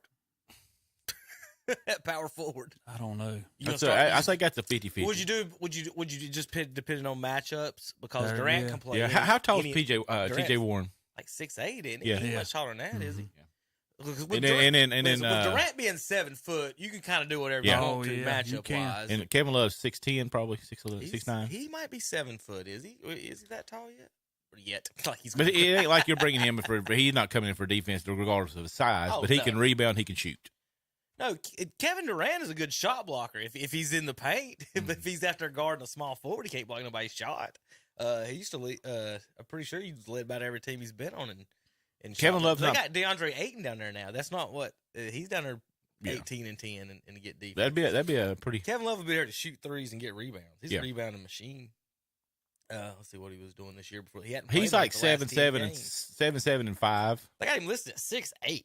I didn't think he was that small. No, like Yeah, but he 6'8", does 250. great for what he does. I mean, and he's helped Cleveland a lot. Now Boston was another team that was rumored at, but now that since Durant's went to Yeah. Phoenix, that has changed. It was originally thinking Boston, but that's what everything I'm seeing online is he would rather that he wants to be there. He was this year's averaging 8 and 7. Yeah, it's kind of hard for me to think of Boston getting rid of their bench. Just only kind of what I saw the other night. Boston's core group is really good. I mean, the guys that are coming off replacing the starters. And I think Boston just needs to stay like they are. I mean, Malcolm Brogdon and White, all of them are fulfilling their roles as backups and coming into the game and doing what they have. I mean, White's went off in the last few games that all them other guys haven't been starting. So, hey, stay with our core group. Stay with Williams underneath. You still got Horford. You got Blake Griffin. That's a good group to be with. Some of them are veterans. They understand how to play the game, and it's not limelight on them, and that's what I like. I was about to say, Terry, I don't even know who Derek White is. But he's had 33 against Milwaukee the other night. So. I don't. Again, when I look at y'all's team, honestly, I keep seeing that or hearing that, and I don't know any of these people. I don't. Al Horford still starting. Oh yeah, I mean, he's our starter when he's there. he's kind of there. That's what I'm saying. We're worried. But about, now I'm gonna tell you worried what. about whether Kevin Love can start. Now, is that not the exact same player? Well, pretty I'm much. gonna be honest. Now we're talking about Kevin Love, but now Horford 6'9", is 240. Yeah, he's 6'9", 240, but stepping out, taking the three, he's got to bring your big man out because Horford to hit him. Well, they got Robert Williams at 6. I thought Robert Williams was bigger than 6'9", Terry. He was 6'9", too. He can leap out the gym, though. Y'all ain't got a good team. What in the world? Yeah, okay. I wouldn't pick them on a There's nobody else in the NBA can go as deep as us. deep. You got 2 players. 2 players? Yeah. You got 2 All-Stars. That's it. Okay.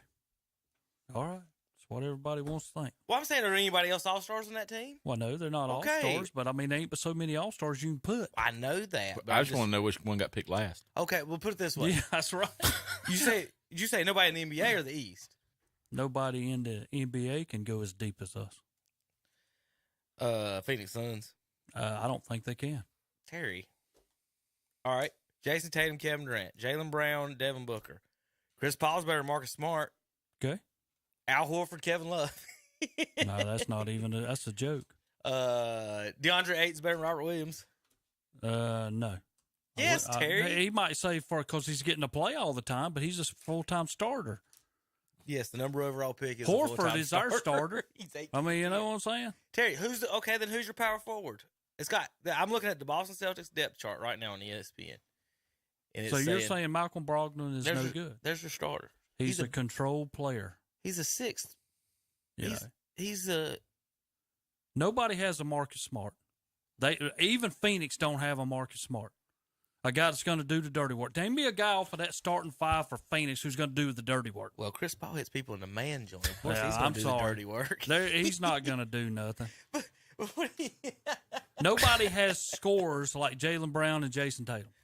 Devin Booker and Kevin Durant are better than both of them. Well, they think they are. You know it. They think. Listen, you have the Suns roster is pretty good, Terry. As far as the East, I might give you the East. I don't even know about that. I'm just not a fan of some of these players. I'm just not a fan of Marcus Smart. It's not about whether it's whether they can play together. Yeah, I like them as a team. I like them as a defense. If I had a team, I would only want 2 of those players starting on my team. Only 2 of those players can start on the Phoenix Suns. I mean, Boston's got what, the best defensive team in the NBA or second? I have no idea about any. Yeah. I think they got a First good or defense, second. and I think they've been together longer. I want to see what happens when Phoenix gets together, like when Durant actually gets on the floor. That's going to be interesting. That's I true. do want to see that. That's true. I want to see that Because even with the Nets, the big three, they just can he didn't play out. fill the spot? Can he be in there? I just think he made his from Booker. Will it take shots away from? I just think I mean, Golden State, that whole Golden State thing, he when he left out of there, I think that was bad for both sides. I think they would have multiple championships with that team put back together. But They did have two. yeah, but I'm saying if he would have stayed, Would've had could more. you imagine? I mean, Yeah. it would have been Would've had it's hard more. to beat. It's hard to beat that. Maybe someone averaging 7 points should I have know. called I mean, one of the best scores in NBA history. they should have a beast. fixed it. They should have fixed it. All I know is when that happened, he left and they won another championship without him, and Durant's never I won. mean, I nothing. think they can win without him. I just think they would have won. It would have been ridiculous. So you was talking about shots. I don't think it's going to affect him. Mikal Bridges was taking him and Terrence Ross were taking the same shots that Durant only takes 18 shots a game. That It's Bridges not a character's lot. pretty good basketball player. I think he's going to wind up being pretty good for the Nets. He was averaging 17, Yeah. and Ross was averaging 16. And that's with Booker being on the team. 50-something combined. Well, yeah. Well, Booker's been in and out, but Yeah. the thing about, like I said, and like we talked the other day, if you got two guys, it's like Chris Paul don't have to worry about scoring Right. now. Like he can play point guard. This He is going to be can. his best Total opportunity to play and play play with point shooting guard. Yeah, shooting guys that he can get the run ball whatever to. offense it is, and from then on out, this will be his. Like if Chris Paul can't win with this is.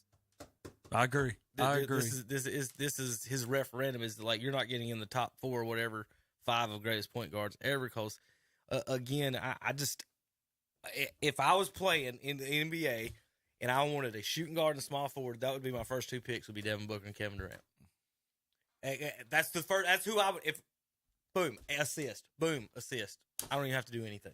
Don't have to do nothing. And then every now and then drive the lane, and if I get double teamed, kick to the 7-footer DeAndre Ayton to score. Chris Paul, Terry, is there any reason? How many assists was he averaging? 9. Should that not jump up to 11 or 12? It should be 13. Yeah.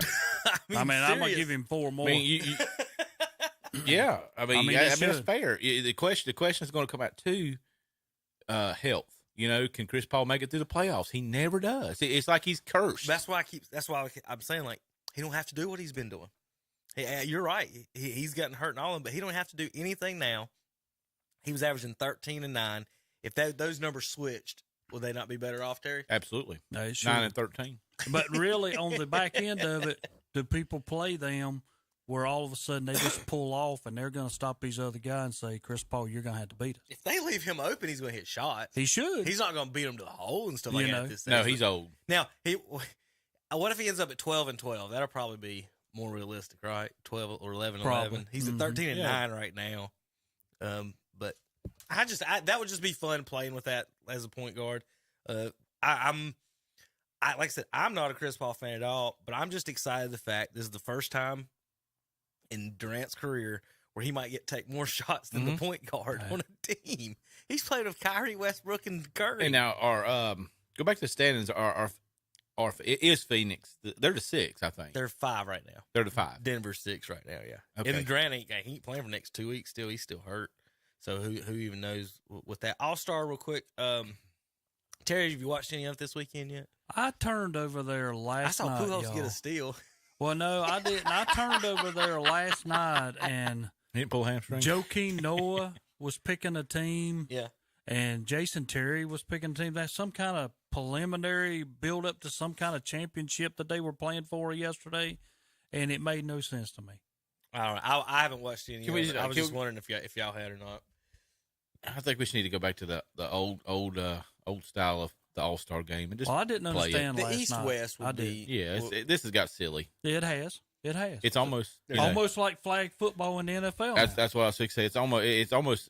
It's a They joke. don't want to get hurt. Yeah. But Who wants to watch that? I do not. Shaq come out and made a comment this week. I don't know if y'all saw it. He said, but he was picked to be an All-Star his rookie year. He came out and his dad said, his dad said, people pay to watch you play. You play when you get a chance to play. That's All-Star game or anything. People's paying to watch you play. You go play.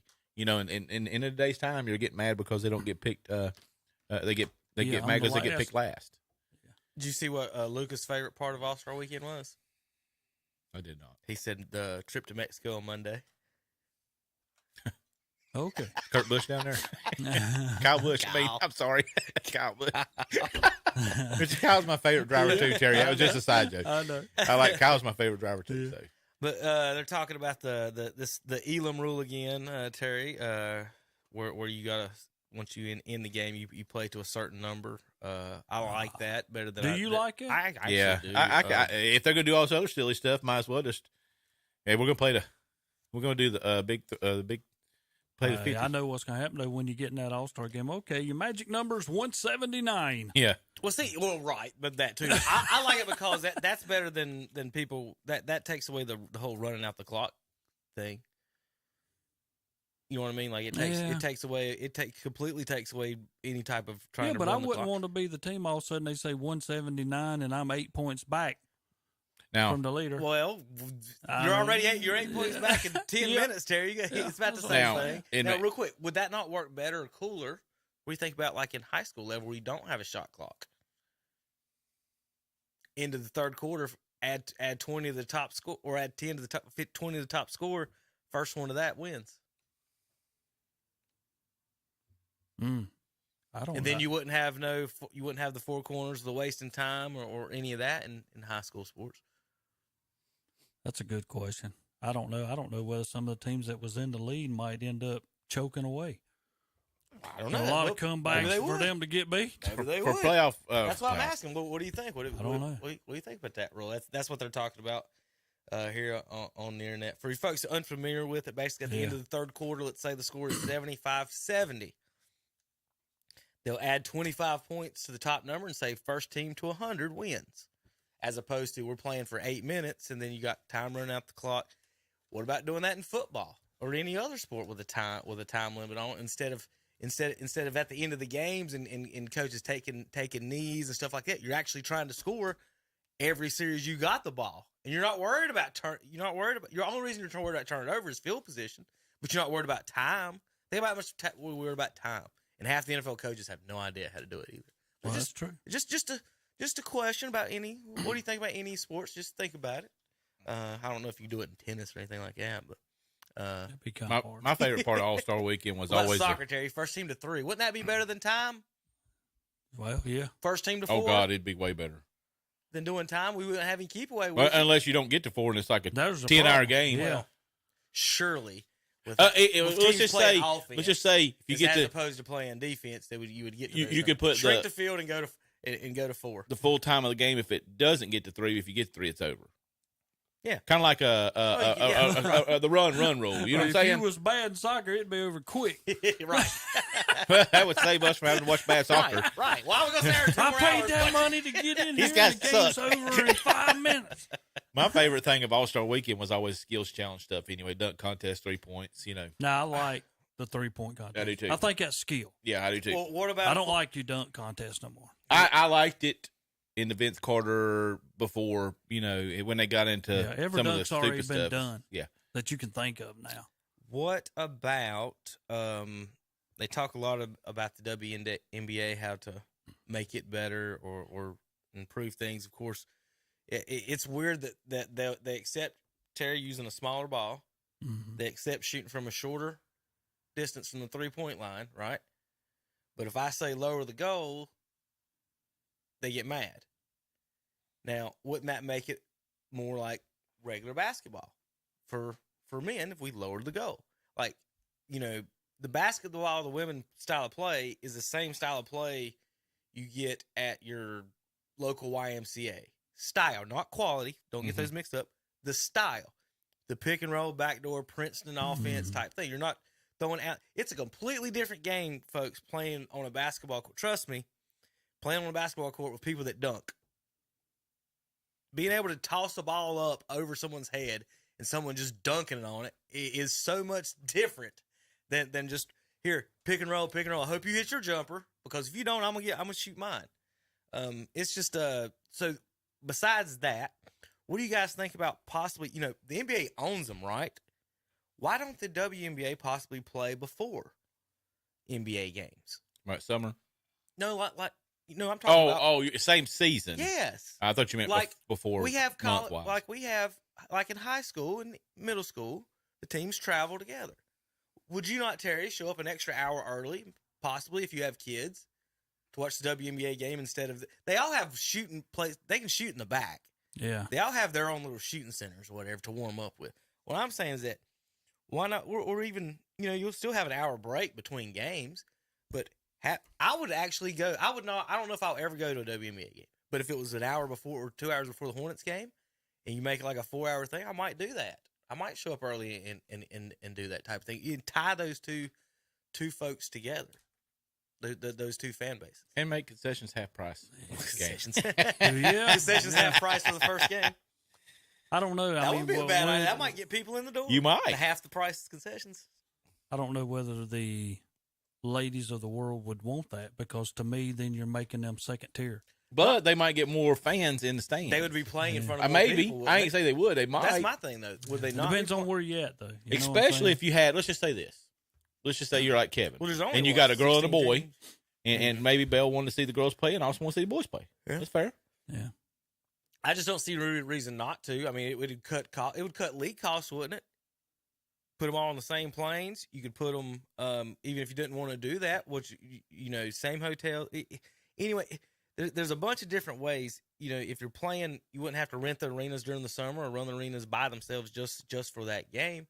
Hey, you could have you go to the Hornets game, Zach, over here. You're talking about the, even if you don't go to the game, you still have the merchandise still sitting there, the Charlotte Sting or whatever they are. Hey, from the first games, those folks still sit. They could be doing meet and greets during the NBA game there between games, meeting all the fans that come in the game. There's just so many opportunities I think they could meet, because should those not be the exact same fans though? Is that it should be? It's not. You shouldn't be competing with the NBA fans. You should be wanting the same folks, right? So that's why I always thought, well, maybe why wouldn't we put them together? I've never been to. Have you been to a WNBA game, Terry? No. Have you been to a girls' college game? Yes. I've not even been to. Yes. I've been to Globetrotters. Yeah. The Generals are not, or whatever they are, not a girls' Real team. team. All right, we come back, JP. We still got Super Bowl to talk about and NASCAR racing and more, and a few fun stats and tweets on KTCBroadcasting.com. They are there when you need them. We're talking about Shelby Heating and Air, where their customers come first. No matter the weather or the temperature, they'll be there to make sure you're comfortable. Ask about their safety furnace checkup for $99. Plus, ask about their up to $750 in rebates on select products. That's Shelby Heating and Air. Call 704-487-7877. Online at shelbyheating.com. See their page at whatsupshopper.com and like them on Facebook too. They are there when you need them.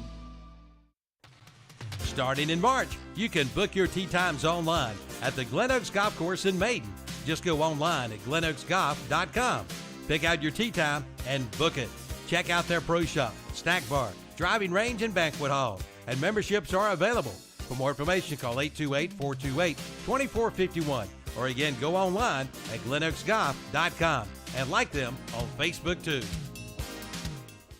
What are you looking forward to most in life? In the book of Acts, in the first chapter, verse 9 says these words, "After saying this, he was taken up into a cloud while they were watching, and they could no longer see him. 2 white-robed men suddenly stood among them. 'Men of Galilee,' they said, 'why are you standing here staring into heaven? Jesus has been taken from you into heaven, but someday he will return from heaven in the same way you saw him go.'" Something to look forward to is the return of Jesus. This is Vince Hefner, pastor of the First Baptist Church of Cherryville, saying, don't give in to sin. Think about it. It's time to head to the mountains. Crowder's Mountain Golf Course, that is. New winter rates are now in effect. Play and ride 18 holes Monday through Friday for just $25. Seniors just $22. On weekends, play and ride for 18 holes for $35 and seniors just $30. And ladies, your day is Monday. Ladies play and ride on Mondays for only $18. All at the Crowder's Mountain Golf Course, 255 Lincoln Academy Road in Kings Mountain at the foot of beautiful Crowder's Mountain. For tee times, call 704-739-7681. There's nothing like cash in your pocket, especially if you can turn your scrap into cash with the help of Gaston Used Auto Parts and Recycling in Gastonia. For over 25 years, this locally family-owned and operated business has been giving some of the best prices for scrap. They take tungsten scrap carbide, as well as stainless steel, aluminum, copper, and brass. Need help? Gaston Used Auto Parts and Recycling will supply you with a roll-off container to help make your recycling easy. Turn your scrap into cash with the help of Gaston Used Auto Parts and Recycling. 305 Dogwood Street in Gastonia. Call 704-827-9468. Online at GastonUsedAutoPartsAndRecycling.com. It's what everyone's been waiting on. The new DeWalt battery power tools are now in at Hojo Power Sports and Equipment in Shelby. Come check them out. DeWalt battery powered chainsaws, trimmers, blowers, hedgers, pole saws, even pruners, and battery backpack sprayers. And now's the time to bring that more in for service so it'll be ready to cut when you are. Plus, ask about the new liquid tube tire sealant. You'll never have to worry about a flat. At Ojo Power Sports and Equipment, 110 Grigg Street, off South Lafayette Street in Shelby. Online at hojopower.net. Like them on Facebook, too. And we're back on Saturday Morning Sports Talk with the Kevin and the Gang. Again, I want to remind our listeners about Shelby Heating Air, 704-487-7877 for all your heating and air needs. Thank you, JP. Doing good. I'm proud of you on that. It's birthday weekend, Terry. I wrote down the number. Right. I Good wrote job.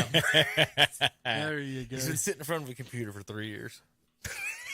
2 computers, actually. Yeah, well. Yeah, well. Yeah. I don't look around. It's better if I write it down myself. All right, Super Bowl. Could have had Rob come in today. I decided not to. First year I've actually lost. Did you miss the pick? Yeah. Yeah. You picked the Eagles? Yeah. Yeah. Dummy. Everybody in here did. I didn't. I didn't. What do you mean everybody in here? What is wrong with you guys? I tried to tell y'all. Robbie sat right there, and I was as nice as I could to him, Terry. I said, y'all ain't played nobody yet. You ain't played nobody in a while. Got to make adjustments. And I went down the list. I've got the stupid thing down the hall. I meant to pull it out and print it, but I didn't. It's on my screen. But I'll just go down the list off the top of my head. Beat Daniel Jones, lost to Andy Dalton, lost to Dak Prescott, beat Justin Fields, beat Daniel Jones, beat Malik Willis, beat Aaron Rodgers 40-33. So that was your last good Real game. No. Well, I'm going to go through this list. He's the only quarterback they played the whole year besides it was them and Kirk Cousins. Watch this. Watch the Kirk rest Cousins of them. ain't a real quarterback either. That's what I'm saying. Indianapolis beat them by 1. Lost to Tyler Heineke. Beat whoever was the quarterback of the Houston Texans. Pittsburgh Steelers. Who was that? Trubisky then, Terry? Probably then at that point. Whoever was in there. Beat the Dallas Cowboys. Beat Kyler Murray. Beat Trevor Lawrence. Beat the other quarterback who besides Heineke. Who was the other Redskins? Wentz in week 3. Beat Kirk Cousins and Jared Goff. That's who the Eagles beat this year. I sat there and I told him, I was like, guys, that's Patrick Mahomes. Mm-hmm. Yeah. And they pumped him full of Toradol. On one leg. On one leg. But you only beat him by 3. What? That's fine. Right. I was just going to say, but their point was, we're going to dominate this game. Mm-hmm. Our defense, blah, blah, blah, defense. I'm like, no. This is Andy Reid and Patrick Mahomes. Right. How many did they score on them, too? 38. Yeah. Yeah, that's they beat the over-under, was 59? So, to me, that's where the halftime adjustments made a difference. Andy Reid made some changes where on the other side, Philadelphia said, what we got is doing it, and that's what we're going to stay with, and it didn't work. It didn't work. Yeah.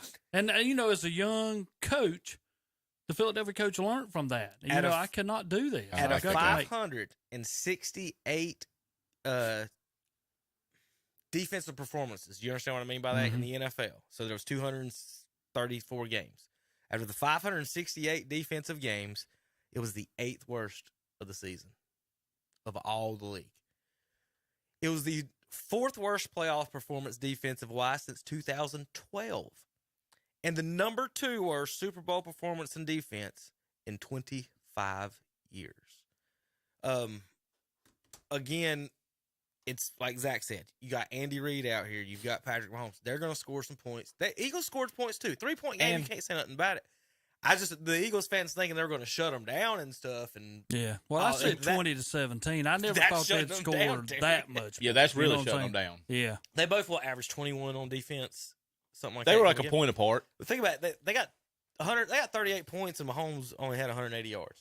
I was going to say, Yeah. the game winner for me, That's efficient. or the game was the fumble, Yes. run back for a touchdown. Yeah. It was a defensive touchdown. That to me won the game for the Well, I Chiefs. think turnover battle is pretty much the same victory as our top 12 defense thing. It's right on it. But this year, Kansas City was not a 12 defense, so we got to adjust that. Instead of 5, it's 6 teams have not won the Super Bowl out of 57. So 51 of 57 Super Bowls have been a top 12 defense. The turnover battle, that one's always the key one. And then when you turn it into points, that's a big thing. What's crazy about the Chiefs though, guys, is before this game, and even now, I couldn't name 2 players on the Chiefs offense besides Kelsey and Mahomes. There you go. I'm saying I didn't know who Pacheco was. I knew Jarrett McKinnon was, but I didn't know I thought wasn't he with the Vikings previously? they both those played good together. Those two when I they saw got Juju to out there. I was like, oh, he's a Chief. And then I don't know who Justin Watson is. I don't know Gray, Kadarius Toney, Sky Moore, Marquez Valdes-Scantling. I don't know any of these people. That defensive guy, I can't remember his name, but he was all over the place.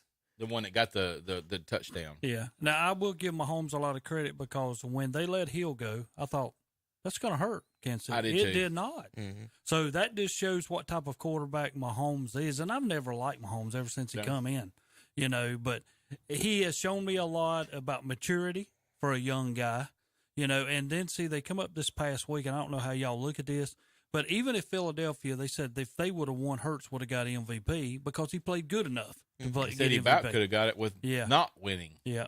And on the other end of it is the Chiefs, a dynasty.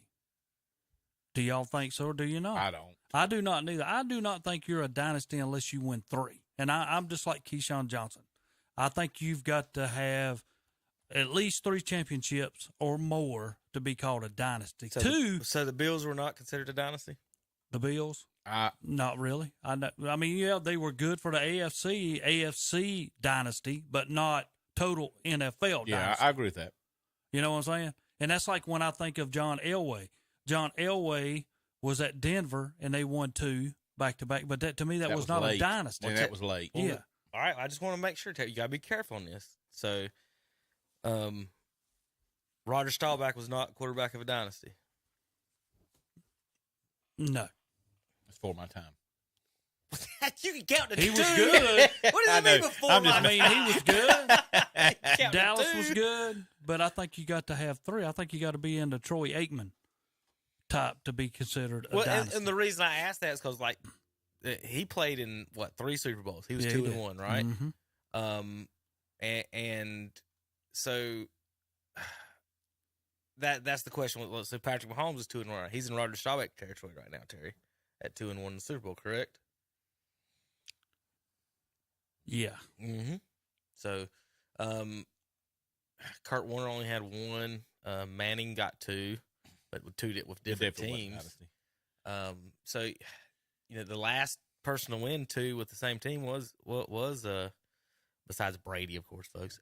Elway, back in the 90s.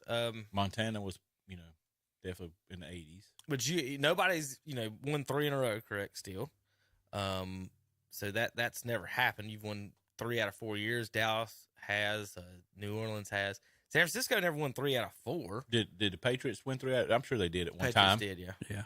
That they snuck one in the back. It was like 2, then took one off, then 1, or 1, then took one off, and 2, something like that. It was different than Dallas's. It was 1, then 2.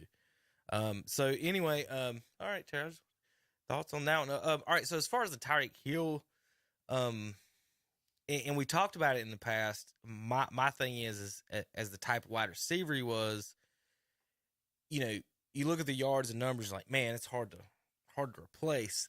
But he's not the type of receiver, Terry, you call plays for either. Like, you don't call a slant to Tyreek Hill or a comebacker to Tyreek Hill. I don't know how you feel. Just where, if you'll maybe follow my thinking on this, is he's a lot better when you throw a deep ball, either post, straight, whatever you want him to run, or after Mahomes has to roll out, then he goes to an open spot, and then you find him. To me, he got tons of more yards off that. And the same thing with Tua is the scrambling and dumping, and then him going, or the trick plays that Andy Reid draws up. Yeah. Now, that I can see where they missed him. But as far as being a quarterback, I would rather have guys out there, when I drop back to pass, I know what route they're running and where they're going to be, and then they're going to catch it when I throw it. And you can't count on someone. What is he? 5? Is he under 6 foot? He's 5'8". Yeah, I was going to say he's not tall. So what play, Terry, are you calling that you take a 3 or 5 step drop to throw to Tyreek Hill? You're not going to throw anything over the middle, or are you? Wait till him get separation small? with his speed. Because I want a tall guy. I'd rather have Keyshawn running a slant than I would Tyreek Hill, right? Oh, absolutely. And that was part of the reason they got rid of Steve Smith, because Cam Newton couldn't hit him. Is what That's because he throws the ball over everybody's head. He throws the ball over Greg Olson's head. That was Steve Smith's point. Like, I run slants and he can't throw slants. No. That was his exact words. That's why they got rid of Steve Smith. And I didn't think quarterbacking was. It's more like a luxury to have him over. You know what I mean? Like, hey, it was like almost like having Dion on those early Cowboys when he came to Dallas. You know what I mean? When I'm talking about, that's exactly how I think of if Dion played full-time offense, that's how he would be like Tyreek, is that, hey, we're not going to throw comebacks to him like we do Michael Irvin, but if every time we can sneak somebody deep, we're going to send him that way. I don't know. What do you think, Terry, as far as that's how they adjusted? That's how I see it as playing quarterback. Well, I agree. And to me, when we talk about legendary quarterbacks, and to me, I think you got to have longevity, and I don't think you can be put into the same issue as a Tom Brady or a Peyton Manning until you have been in the league for 10 years or longer. I mean, and don't get me wrong, Mahomes is good. He's proved to me wrong because, like I said, I never liked him when he come in, but he's consistent. He's going to win. I mean, he's like 64-16 overall, I think's what he is in the NFL. And, you've proved me wrong. I mean, and you're making everybody believe in you now that receivers can leave you, and people say, oh, that'll hurt Kansas City, and it doesn't. Yeah. That means you're making somebody else better. And you look at, too, though, people don't understand how important it is to have a good tight end. And to have Kelsey sitting there. Oh, yeah. It's huge. Kelsey, he's just that much more important than having that elite wide receiver. So, Chad Henne gets his Super Bowl victory. Yeah. Terry, and him and Joe Flacco got Super Bowls, and they can't beat Armani Edwards. It's one thing they can't do is beat Appalachian State right there. They can win a Super Bowl. But Chad Henne, I did not know he was still in the league until Mahomes did get hurt this year. I didn't know that. For folks that don't remember, this is the loser that lost to Armani in Michigan right there. He was an ex-Dallas right quarterback. This guy right here. He come in right after Quincy Carter, did he not? Now he's showing the ring. Coming up, he ain't got that yet, but he's going to show the ring. I don't care about his ring. You know what he don't got? A Rose Bowl. Cause of us. I didn't want to mention Henne with that. Hurts was 27-34, 304 yards, only one touchdown. Terry, they're talking about.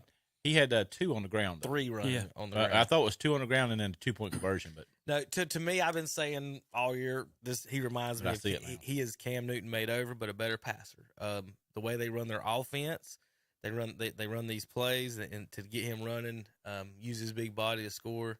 Terry, they're talking about outlawing this quarterback sneak where you push them from behind. Yeah, and I don't blame that. I think that should. Because when the count is, when it's going to be, let's go. And then you get shoved from behind by your great big running backs, fullbacks, everybody. I mean, I don't know how I feel about it. I don't. Well, we just line up the linebackers and I'd push like the to know defensive how many linemen times Philadelphia was ever stopped from running that. This year, they were almost 80% success rate. That's what I'm saying. I mean, you just don't stop them, man. Somebody back there has to make a mistake, or his foot has to slide or something for him not to get pushed. Well, my thing is, we've been playing this sport for how many years, and wouldn't this have been an issue by now? It's not like that we thought of something genius. Hey, guys, why don't you push him from behind? Like, it's been stopped before, obviously, right? And then most teams, they don't want to do it because their quarterback's worth, so many $1 million, but is Jalen Hurts, is he on a big contract? Not yet. They're talking. That's the conversation this week. Running quarterback on a rookie contract.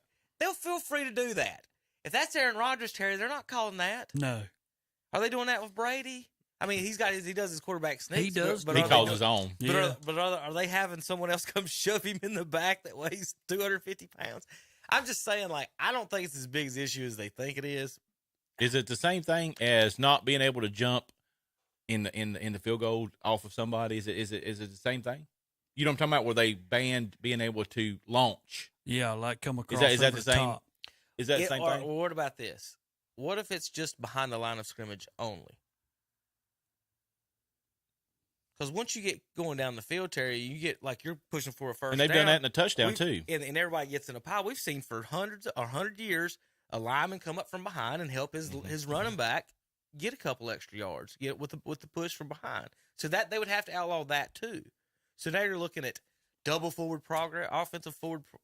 I don't know how you're supposed to There's a lot word of that. things about the NFL that me as a fan do not like. I do not like it where the receiver must contain control through the catch all the way to the ground without the ball juggling. Talking about the Dez call? Yeah, and I'm talking about that one. And I'm also Now, not I even necessarily. think, even if that's the rule, I still think they interpreted that rule wrong. Well, Dez caught here's that ball. my- That, well, yeah, but there's anyway. nothing. Here's your He difference. switched though. hands. But yet in the running back, all he has to do is put it across the line, and it's a touchdown. I don't care whether he still has, but it could get knocked out of his hands or whatever. But as long as he put it across, it's good. They're basically saying that stops the play. Yeah. And I don't think those two things line up on the sequence together. Well, you talking about catching the ball in the end zone? No, I'm He's talking about running back. He's talking about finishing the catch play. or versus Yeah. a running Like back has to if go you- in, if drop it there's over, it gets knocked out, it's still a touchdown. If he loses it and he's still in process of the play, Terry, you're a referee. Why do I have to explain this to you? I'm not. I'm not with that. This one's easy. That's not easy. You're talking, okay, forget the running back. Let's just look at the wide receiver. You're talking about our wide receiver scoring play? Yeah. Okay. And he's still got to maintain And he's in the end zone, all right? the way through. And he's in the end zone, right? Well, what if he had control of it when he caught it, but now he loses control as he's hitting the ground, and all of a sudden it's no good? That's what's up to the referees. That's their judgment, and then that's what they're talking about is that you if you go up to catch the ball, you have to land with it and catch the ball. It's not a catch if you don't land with the ball. It is basically as simple as they can make it. Now, for trying to explain, Terry, as far as going across the goal line, the reason that counts is because the running back already possessed the ball, so the ball is in possession. Okay, Then well, it's that's not the key free point. of his hand. Looks to me like you still got to maintain control. Yeah. No. Period. No, you God Almighty. I know what you're saying. I know exactly He's what already you're got saying. control. He's already maintained control. The running back has already taken how many steps? Maybe one, maybe two. Terry, how many running backs take 2 steps and score from the backfield? They're 5 yards deep Well, I before know they start. that, but I'm talking about once you maintain the ball in your hand. Right, they give him the ball in the backfield, right? Yeah. So you're 2 yards back. And let's say you're on the 1 yard line. So you've got to go at least 9 feet. Okay, so he's possessed the ball already for 9 feet. So that's out of that's not even part of the equation anymore. So all he's got to do is cross the line. I still think you should maintain the ball no matter either way. Until he's down. Yeah. What? Period. So you don't want no diving plays over the end zone? That's it. Yeah, you gotta I maintain think you the ball. You can't you knock can the ball do out. That's that. what he's saying. You can do that, Terry, but you still got to have can't- possession. I think you're smarter than this, and I can't believe you're arguing this right now. Guys, both of y'all are smarter than this. Well, no, I'm not. I'm just saying. You already possess the ball when you're a runner or receiver outside of the goal line. There is no argument over possession anymore. Okay? So once you cross that line, the play is over. It's like a finish line at the race car. You're saying you should finish the rest of the lap and not wreck as soon as you cross the race line. As soon as that line's crossed, that's a touchdown. Now, as far as the receivers go, what the argument is just whether catch or no catch, and you want to argue whether it goes to the ground and when it is a catch, right? So I think that the biggest issue is the judgment part of the Megatron and the Dez things. They have to be able to look at that and decide he caught that ball, right?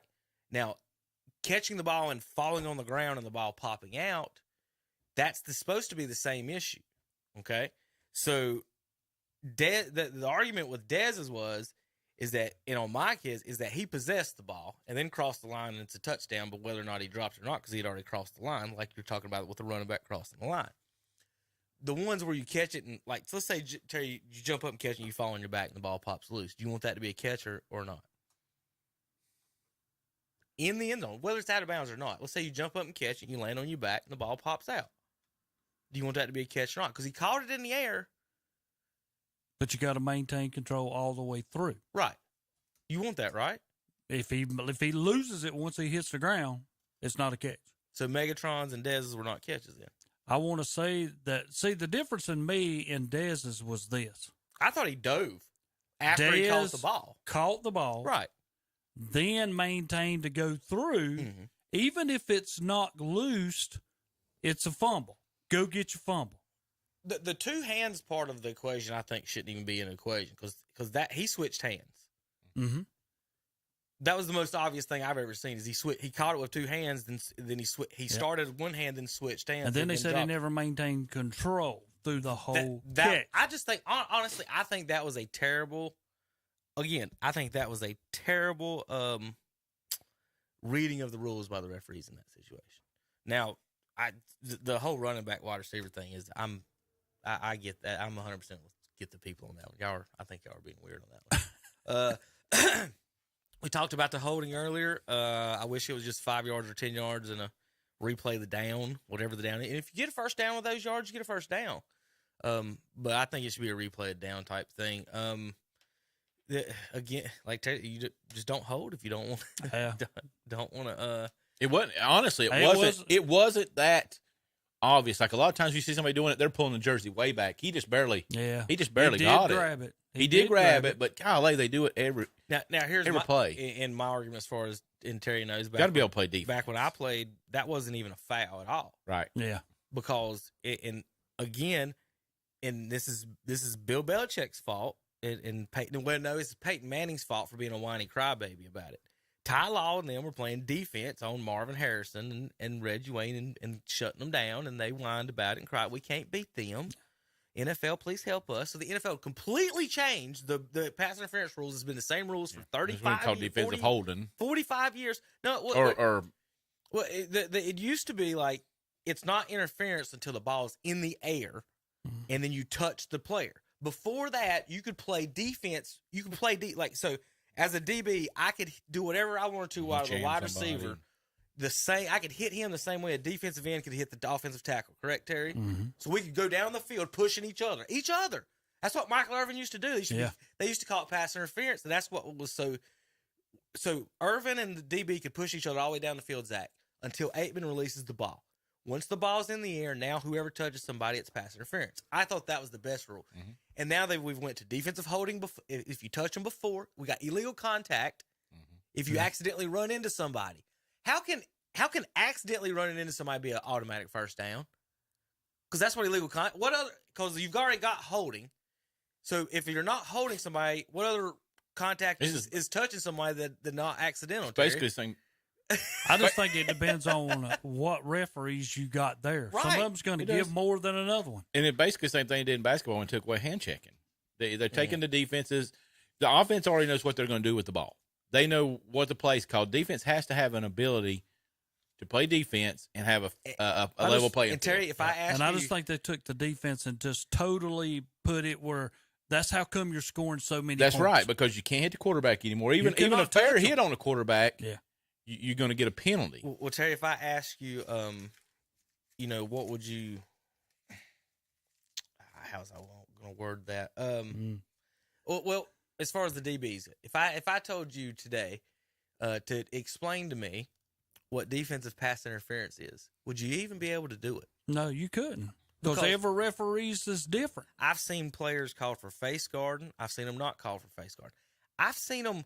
In the same game, we can see players why, Terry, honest to goodness, I've seen DBs just completely wipe out wide receivers at right before the ball gets there, and they'll say, "Let's just play on the game." But then you'll turn around and have like what you said, that holding or an illegal contact call. Mm-hmm. You're like, y'all called illegal contact on a bump away from the ball back in the second quarter, and then here in the fourth quarter, like the Saints. That's what I was thinking about. Screwed back. But it happens all the time where the DB don't even look back, Terry, runs into the receiver, and they're just like, who's got the best? Who's got the best pass interference? Does Sean Payton have not the best argument now that they called that in the Super Bowl, but we got just completely obliterated in the NFC Championship? That's the worst call. Like that's the most blatant whatever. All right, JP, you ready for a break?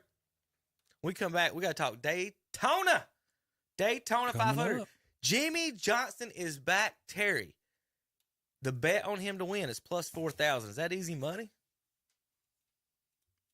Bet No. 100 to win 4,000? No. That's pretty. I don't know. I don't know about that. We'll be back in a few minutes. KDCBroadcasting.com.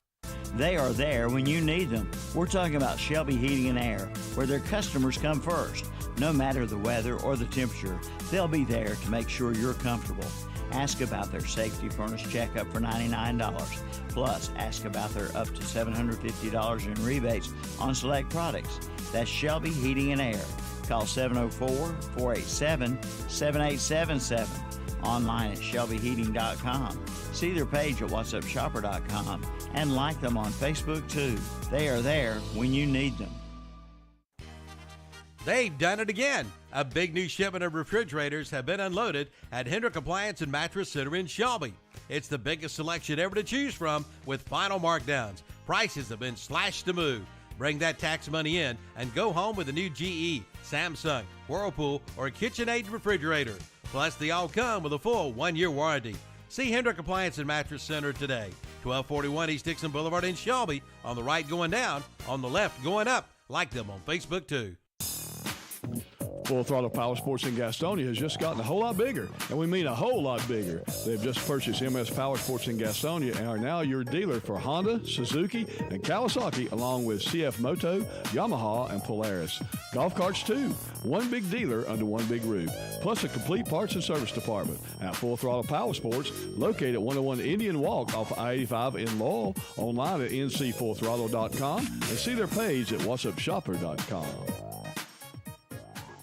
For over 60 years, Boyd Tire and Appliance has been serving the Clover and surrounding area with the finest quality of home appliances, televisions, lawn equipment and parts, tires, and more. They feature in-house financing with 90 days same as cash, and they service what they sell. Drop by their showroom at 110 North Main Street in Clover, open 8 a.m. to 5:30 p.m. Monday through Friday, 8 a.m. to 1 p.m. on Saturday. Call 803-222-3231 for Boyd Tire and Appliance and Boyd Lawn and Garden. Online at BoydTireandAppliance.com.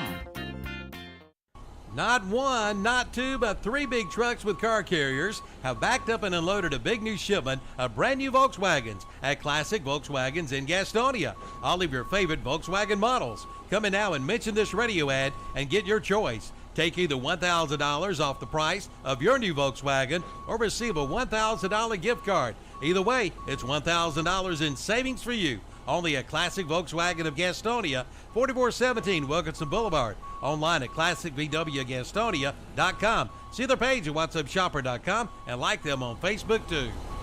Join us for our live Sunday morning church services at 9:30 a.m. on WCSL. It's a live church service from Anthony Grove Baptist Church in Krause. And at 11 a.m. on WCSL, it's a live church service from First Baptist Church in Cherryville. And at 11 a.m. on WHS, it's a live church service of the Calvary Baptist Church in Shelby.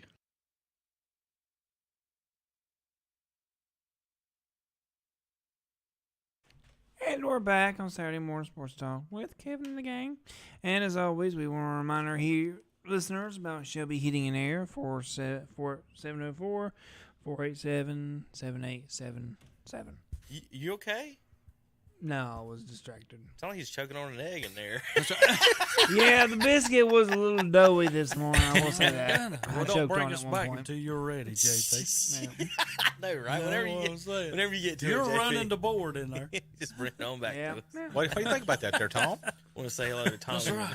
in California and watching on his phone underneath the sheets. Terry, did you ever think? Is he doing that now? You'd ever think Tom would be underneath the sheets said- looking at you on his He phone? said, Well, I'm not going to say too much. He's right in the camera there, Terry. he Wink said he at went him. downstairs Wink at because he him. didn't want to wake his roommate up.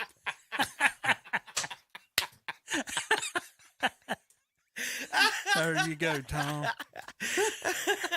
I can't. I'm There you go. All right, Daytona 500. Going to the break. Jimmy Johnson, I said, was plus 4,000. Terry, his odds have went up to 3,500. Can we see that too? Yeah. I'll see if I can get that pulled up. Oops, wrong one. Internet. How about that one? We'll use that. There's your odds. They got Blaney and Hamlin the top two favorites to win, plus 1,000. Kyle Busch and Chase Elliott. Kyle Larson at 1,200. Chase Elliott has never won.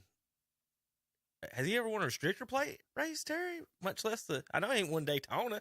Why is he favored that high? I thought they just did a special on him about how he hadn't done well on these. That's a good question. I'm not going to say yay or nay. He hadn't won one. Joey Logano's. I mean, that's a good. He's always going to be near the front. Oh yeah. The biggest key and Terry. The fact. How about this? Eric Jones is at 3,000. Where is Graxon? Graxon's at 4,500. In restrictor plate racing, has historically Petty not been good in Daytona and Talladega? Yes. And competitive. I'm not asking why at this point. I'm just saying across the board, is that not a good bet to put $300 down on Petty in general for a combined Graxon at 4,500, Jimmy at 3,500, and Jones at 3,000? So $11,000, Terry. $300 on Petty. Opportunity. Bet 300, win 11,000 if you bet on Petty Enterprise this Saturday. What do you think, Terry? Makes you want to go make a bet. Well, I mean, let's just say Tom, you're getting ready to go to Vegas, aren't you? What? Yeah, Tom. Put $300 down on Petty Enterprises for this weekend. Well, Terry, you reduce it. If you don't want to pay $300, let's go to $30. What's 10% of $11,000? $1,100. So you put $30 down, win $1,100. Yeah. Something to think about. That's not a bad bet, is it? No. Petty Enterprises that's is what good. I'm saying. I don't care. I mean, we got 40 drivers in the field. And to me, you can put a lock slot around 35 of them that can win this race. It happens every year where you got, somebody that hadn't never, where he wins the Daytona 500. You was, surprised. Boys. Breaking news from practice. Who got moved to the back? That don't mean nothing, though, no more. That No, means nothing. No, not in this race. That's not what I'm because breaking. in the second lap, you're going to have half the field gone. Yeah. Terry, that's what I'm breaking. Read that headline. Jimmy Johnson tops the speed charts in opening practice. They're going to practice again today, this morning. Johnson had the fastest lap of 194. We just got through talking about Petty Enterprises. That's what I said, Terry. At these other courses, like the short tracks and the super speedways, Jimmy Johnson has a chance to win it when he jumps in these Petty cars. Yeah. I don't know. It should even touch a mile and a half. Is there any mile and a half? Is he going to do the 600? I don't think they've even mentioned that. No, I haven't And heard. the All-Star is going to North Wilkesboro, which he's going to participate in. He's got a bye for that. Should he have a bye in this though, Terry? He had to race in. 7-time champion, former Daytona 500 winner, doesn't get an automatic qualifier spot in the 500. You got any feelings about that? I think on account he went away and come back. But can you give him that with what we do with major champions and golf? Is it not the same? If you've been a Daytona 500 winner, can you not get in the car? The All-Star's like 10 years in it, Terry. Yeah, I think like the All-Stars, you can win it, retire for 10 years and come back. And how long has he been gone? Has it been 3? Just 2. Okay, so this is third year. Yeah, this is he did IndyCar for 2 years and now he's back. He returns the cup as the number 84. He said, "This is my first weekend in this car. It's crew chief Todd Gordon's first weekend working on the next gen, and the first time we've all worked together. So we're going through quality reps right now. It's not like he's been away forever. No, and he's been driving. It ain't like he's not been driving the car. No, that's what I'm saying. It's just the crew chief's and what different, and people are different. What if he likes this new gen car though? That's what I'm saying. Well, let me put it this way: here's the thing about Jimmy Johnson. We talked about he won in 5 different cars out of his 7 championships. So. Mm-hmm. So I think it was 5 different cars in 4 different formats. They threw everything they could at him to keep him from winning. and it couldn't do too much. Fastest lap, it's just fun to get out there and mix it up. It was a great draft of Chase, and understanding the bump drafting aspect. Chase was second fastest for you Chase Elliott fans and Hendricks. Kyle Busch started his practice session. An interesting group that included Austin Dillon and Trackhouse drivers Chastain and Suarez. They practiced together yesterday, Terry. Busch turned 15 laps in practice with a high speed of 190. Johnson's 4 miles per hour faster. That's great. Well, that's usually a backup car. That's not usually right at Daytona, is it, Terry? Usually the right. I know, but he said it's good for a backup car. It's really hard to tell the speed, obviously, just being out there with 3 other cars. Obviously, you want to be in a bigger pack. I'm really proud of how it feels good, and we'll get them on Sunday with 11 minutes left. The large pack led by Johnson drafted back at the top of the chart with Elliott, Stenhouse, and Bowman close behind on that one. There's the Las Vegas betting odds, picking Hamlin to win, of course. 2023 futures bets on Kyle Busch. Terry, he's starting a lot of that. Kyle Busch is starting 36th. Like again, though, it doesn't matter. No, it does not. It does not matter here. That's what I like about this type of racing. Everybody has an opportunity, and everybody should be up there within 4 or 5 seconds of each other from front to back. You know, sometimes it's less, but I'm just saying 4 or 5 seconds. All right, so Alex Bowman, we pull up the poll and everything for everybody. Alex Bowman will of course, be on the poll. Kyle Larson next. Larson, Hendricks Motorsports, 1-2. Terry, Chevy has been on the pole for 11 straight years in this race. Joey Logano 3rd, Almirola 4th, Christopher Bell 5th, Austin Cindric 6th, Ryan Blaney 7th, Chase Elliott 8th, Buescher 9th, Keselowski 10th, McDowell 11th, Corey LaJoie 12th, Harvick 13th, Todd Gilliland 14th, Bubba Wallace 15th, Martin Truex 16th, Zane Smith 17th, Denny Hamlin 18th, Harrison Burton 19th, Ryan Preece 20, Byron 21, Gragson 22, Chastain 23, Suarez 24. Where's that little dumpy? Eric Jones 25, Reddick 26, Dillon 27, Haley 28, Allmendinger 29. Terry, they just said that Suarez had orders from the Mexico police that he needed to take out Kyle Busch. So there you go, buddy. Don't break any more rules. I just hope he don't get out of his car wrong and fall and hurt his leg or something. So petty. Allmendinger 29, Bresco 30, Stenhouse 31, McLeod 32, Gibbs 33, Daly 34, Ware 35, Kyle Busch 36, Dillon 37, Hurst 38, Jimmy Johnson and Pastrana on the back row 39 and 40. Why did they end up on the back row? I know they're not full-time drivers, but they weren't the slowest in the races. Johnson finished in the middle of his pack in the duels. So how does that work? Does it go back to? I think it's points to actual from qualifying after, except for the duels don't count except for the qualifying. That's a good question because the one that I'm looking at, the one that come out yesterday, they had Jimmy Johnson at number 29, but now I see he's 39th. So I don't know how he dropped 10 spots. This is the one I saw yesterday on the internet too. I typed it in. It had Jimmy and Pastrana on the 20th row. That's when you said 19th. I was like, well, maybe they did something different from last night. Well, I'm saying Kyle Busch stayed in his same spot on 36, and he's 36th on mine. So I don't know how all that come in. Ty Dillon was what place was he in on this one? I'm sorry, I just hit the button. Yeah. Hold on, I was looking at qualifying.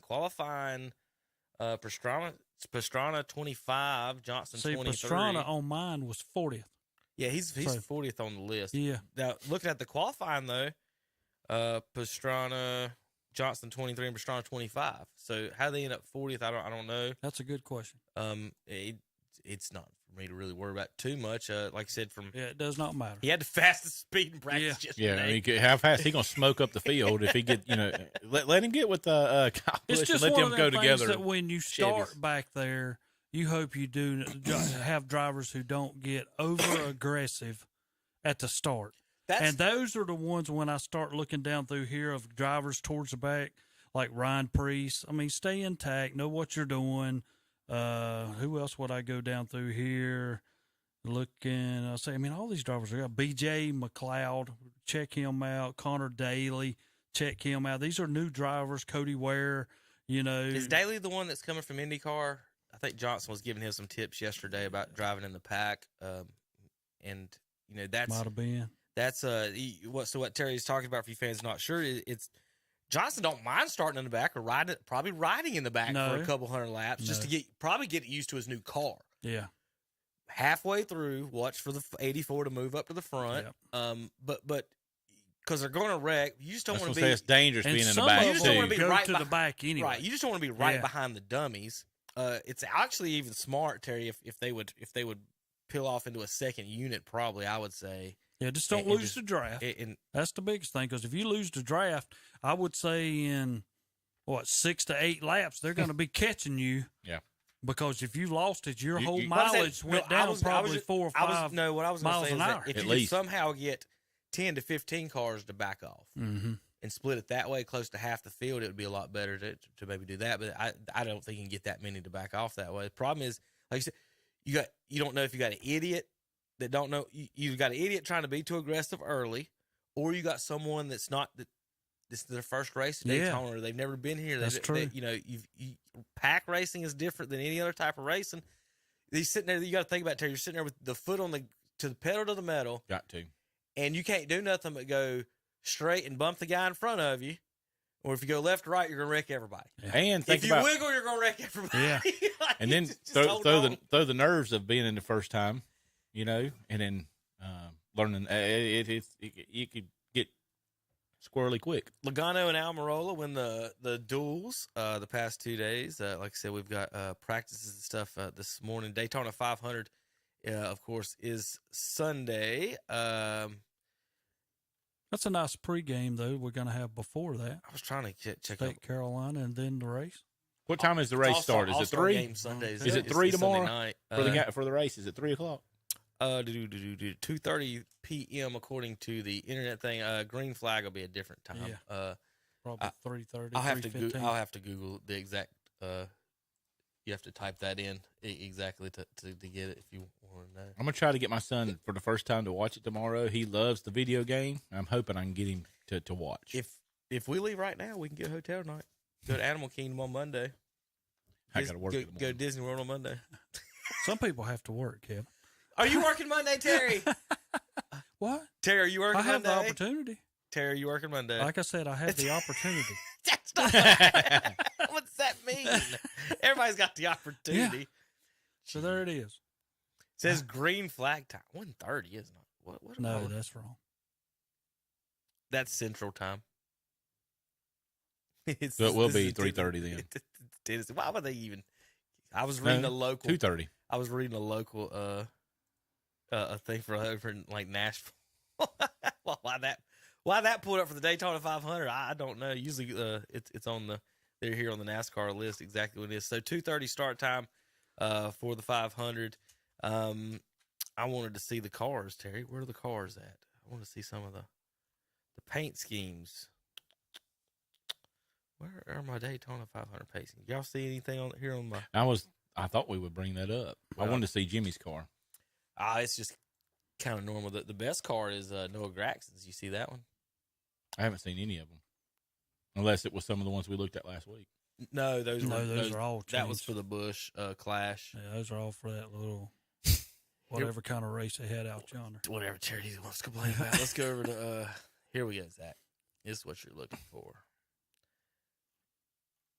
All right, for the folks listening on the radio, of course you can watch the show every Saturday on YouTube.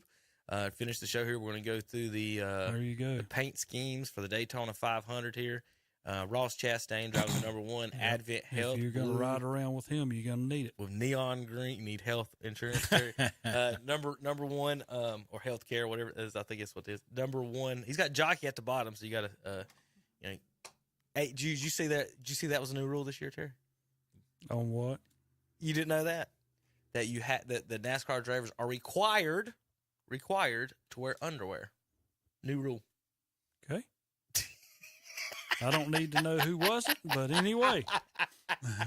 They've got some fireproof underwear they would prefer them to wear, and some of them weren't, and they didn't want them to burn their nether regions off, and some of them weren't even wearing it at all. Some of them were going completely naked underneath the suits. Okay. So, anyway, that was one of the rules, Terry, that you have to have underwear under your NASCAR. Congratulations.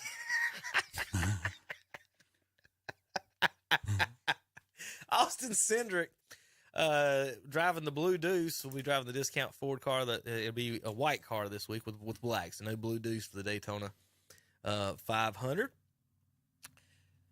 Austin Dillon will be driving the Bass Pro Shops number 3. Kevin Harvick driving the Busch Beer number 4 car. Kyle Larson in his regular HendricksCars.com number 5. Brad Keselowski is driving a pink and white yellow Nextlet car, some type of acid tablets, number 6. Keselowski in the number 6. Number 7, Corey LaJoie in the Celsius Live Fit white car with yellow letters. And Terry, Kyle Busch this week will be in the all-black 8 car, the 3G. He said he went from selling kids' candies to adult candies. So he's the candy man, no matter whatever you want to call him. So I'm just glad he's got his underwear on this week. Yeah. I like that car.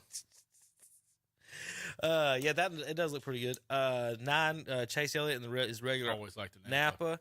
Yeah. Almirola in his regular Smithfield. Mm-hmm. FedEx with Denny. Yeah. This is a special paint scheme for FedEx, but it's the same sponsor. On the back, it's their 50th year or something like that. And so 50, it's got a 50 on the back of it for special. Ryan Blaney in his yellow Menards. Chandler Smith, quick tie 13 with teal and some type of pinkish color. Chase Briscoe in the 14 Mahindra, red and black machine. Sunny Delight. This will be somebody's favorite pick after running around the track. I like the cars you can see really well. The Sunny D Ford, number 15, Riley Herbst. Terry, you ever heard of him? No. AJ Allmendinger driving a green and white, lime green and white Dynagrow C card. The 17 Fastenal machine, driven by Chris Buescher in a blue honeycomb type wrap. Martin Truex Jr. will be in the 19 Bass Pro Shops car. Looks exactly like Austin Dillon's. It does. Christopher Bale in the 20 DeWalt car. Toyota. Harrison Burton, the 21 Wood Brothers, looks like the same as always. Joey Logano in his 22 Pennzoil. How about Bubba Wallace's gray McDonald's car? William Byron in the Raptor 24. This was a popular one last week. Pretty cool. A lot of the kids liked that one. See that. The 31 Justin Haley car, Circle.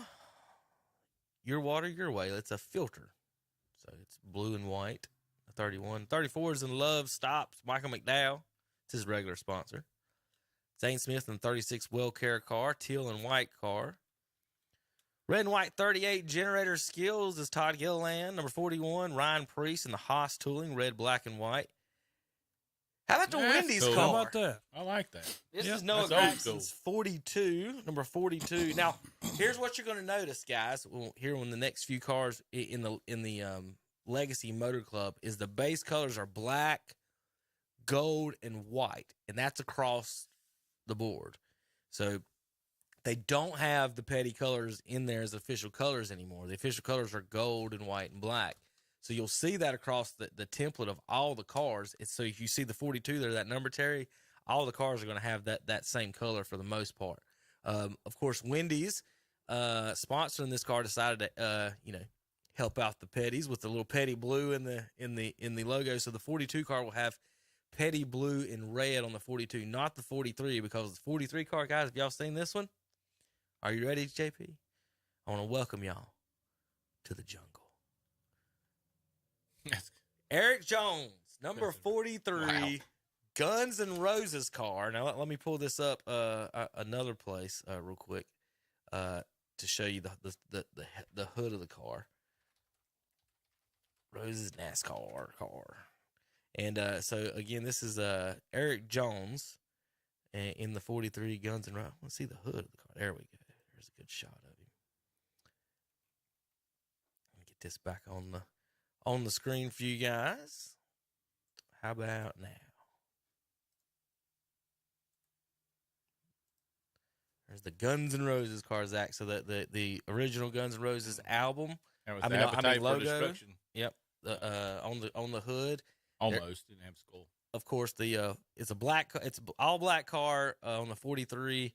Guns N' Roses. Got roses all over the car in different spots. And then so they're advertising a tour, obviously. So for the folks at home, there's your.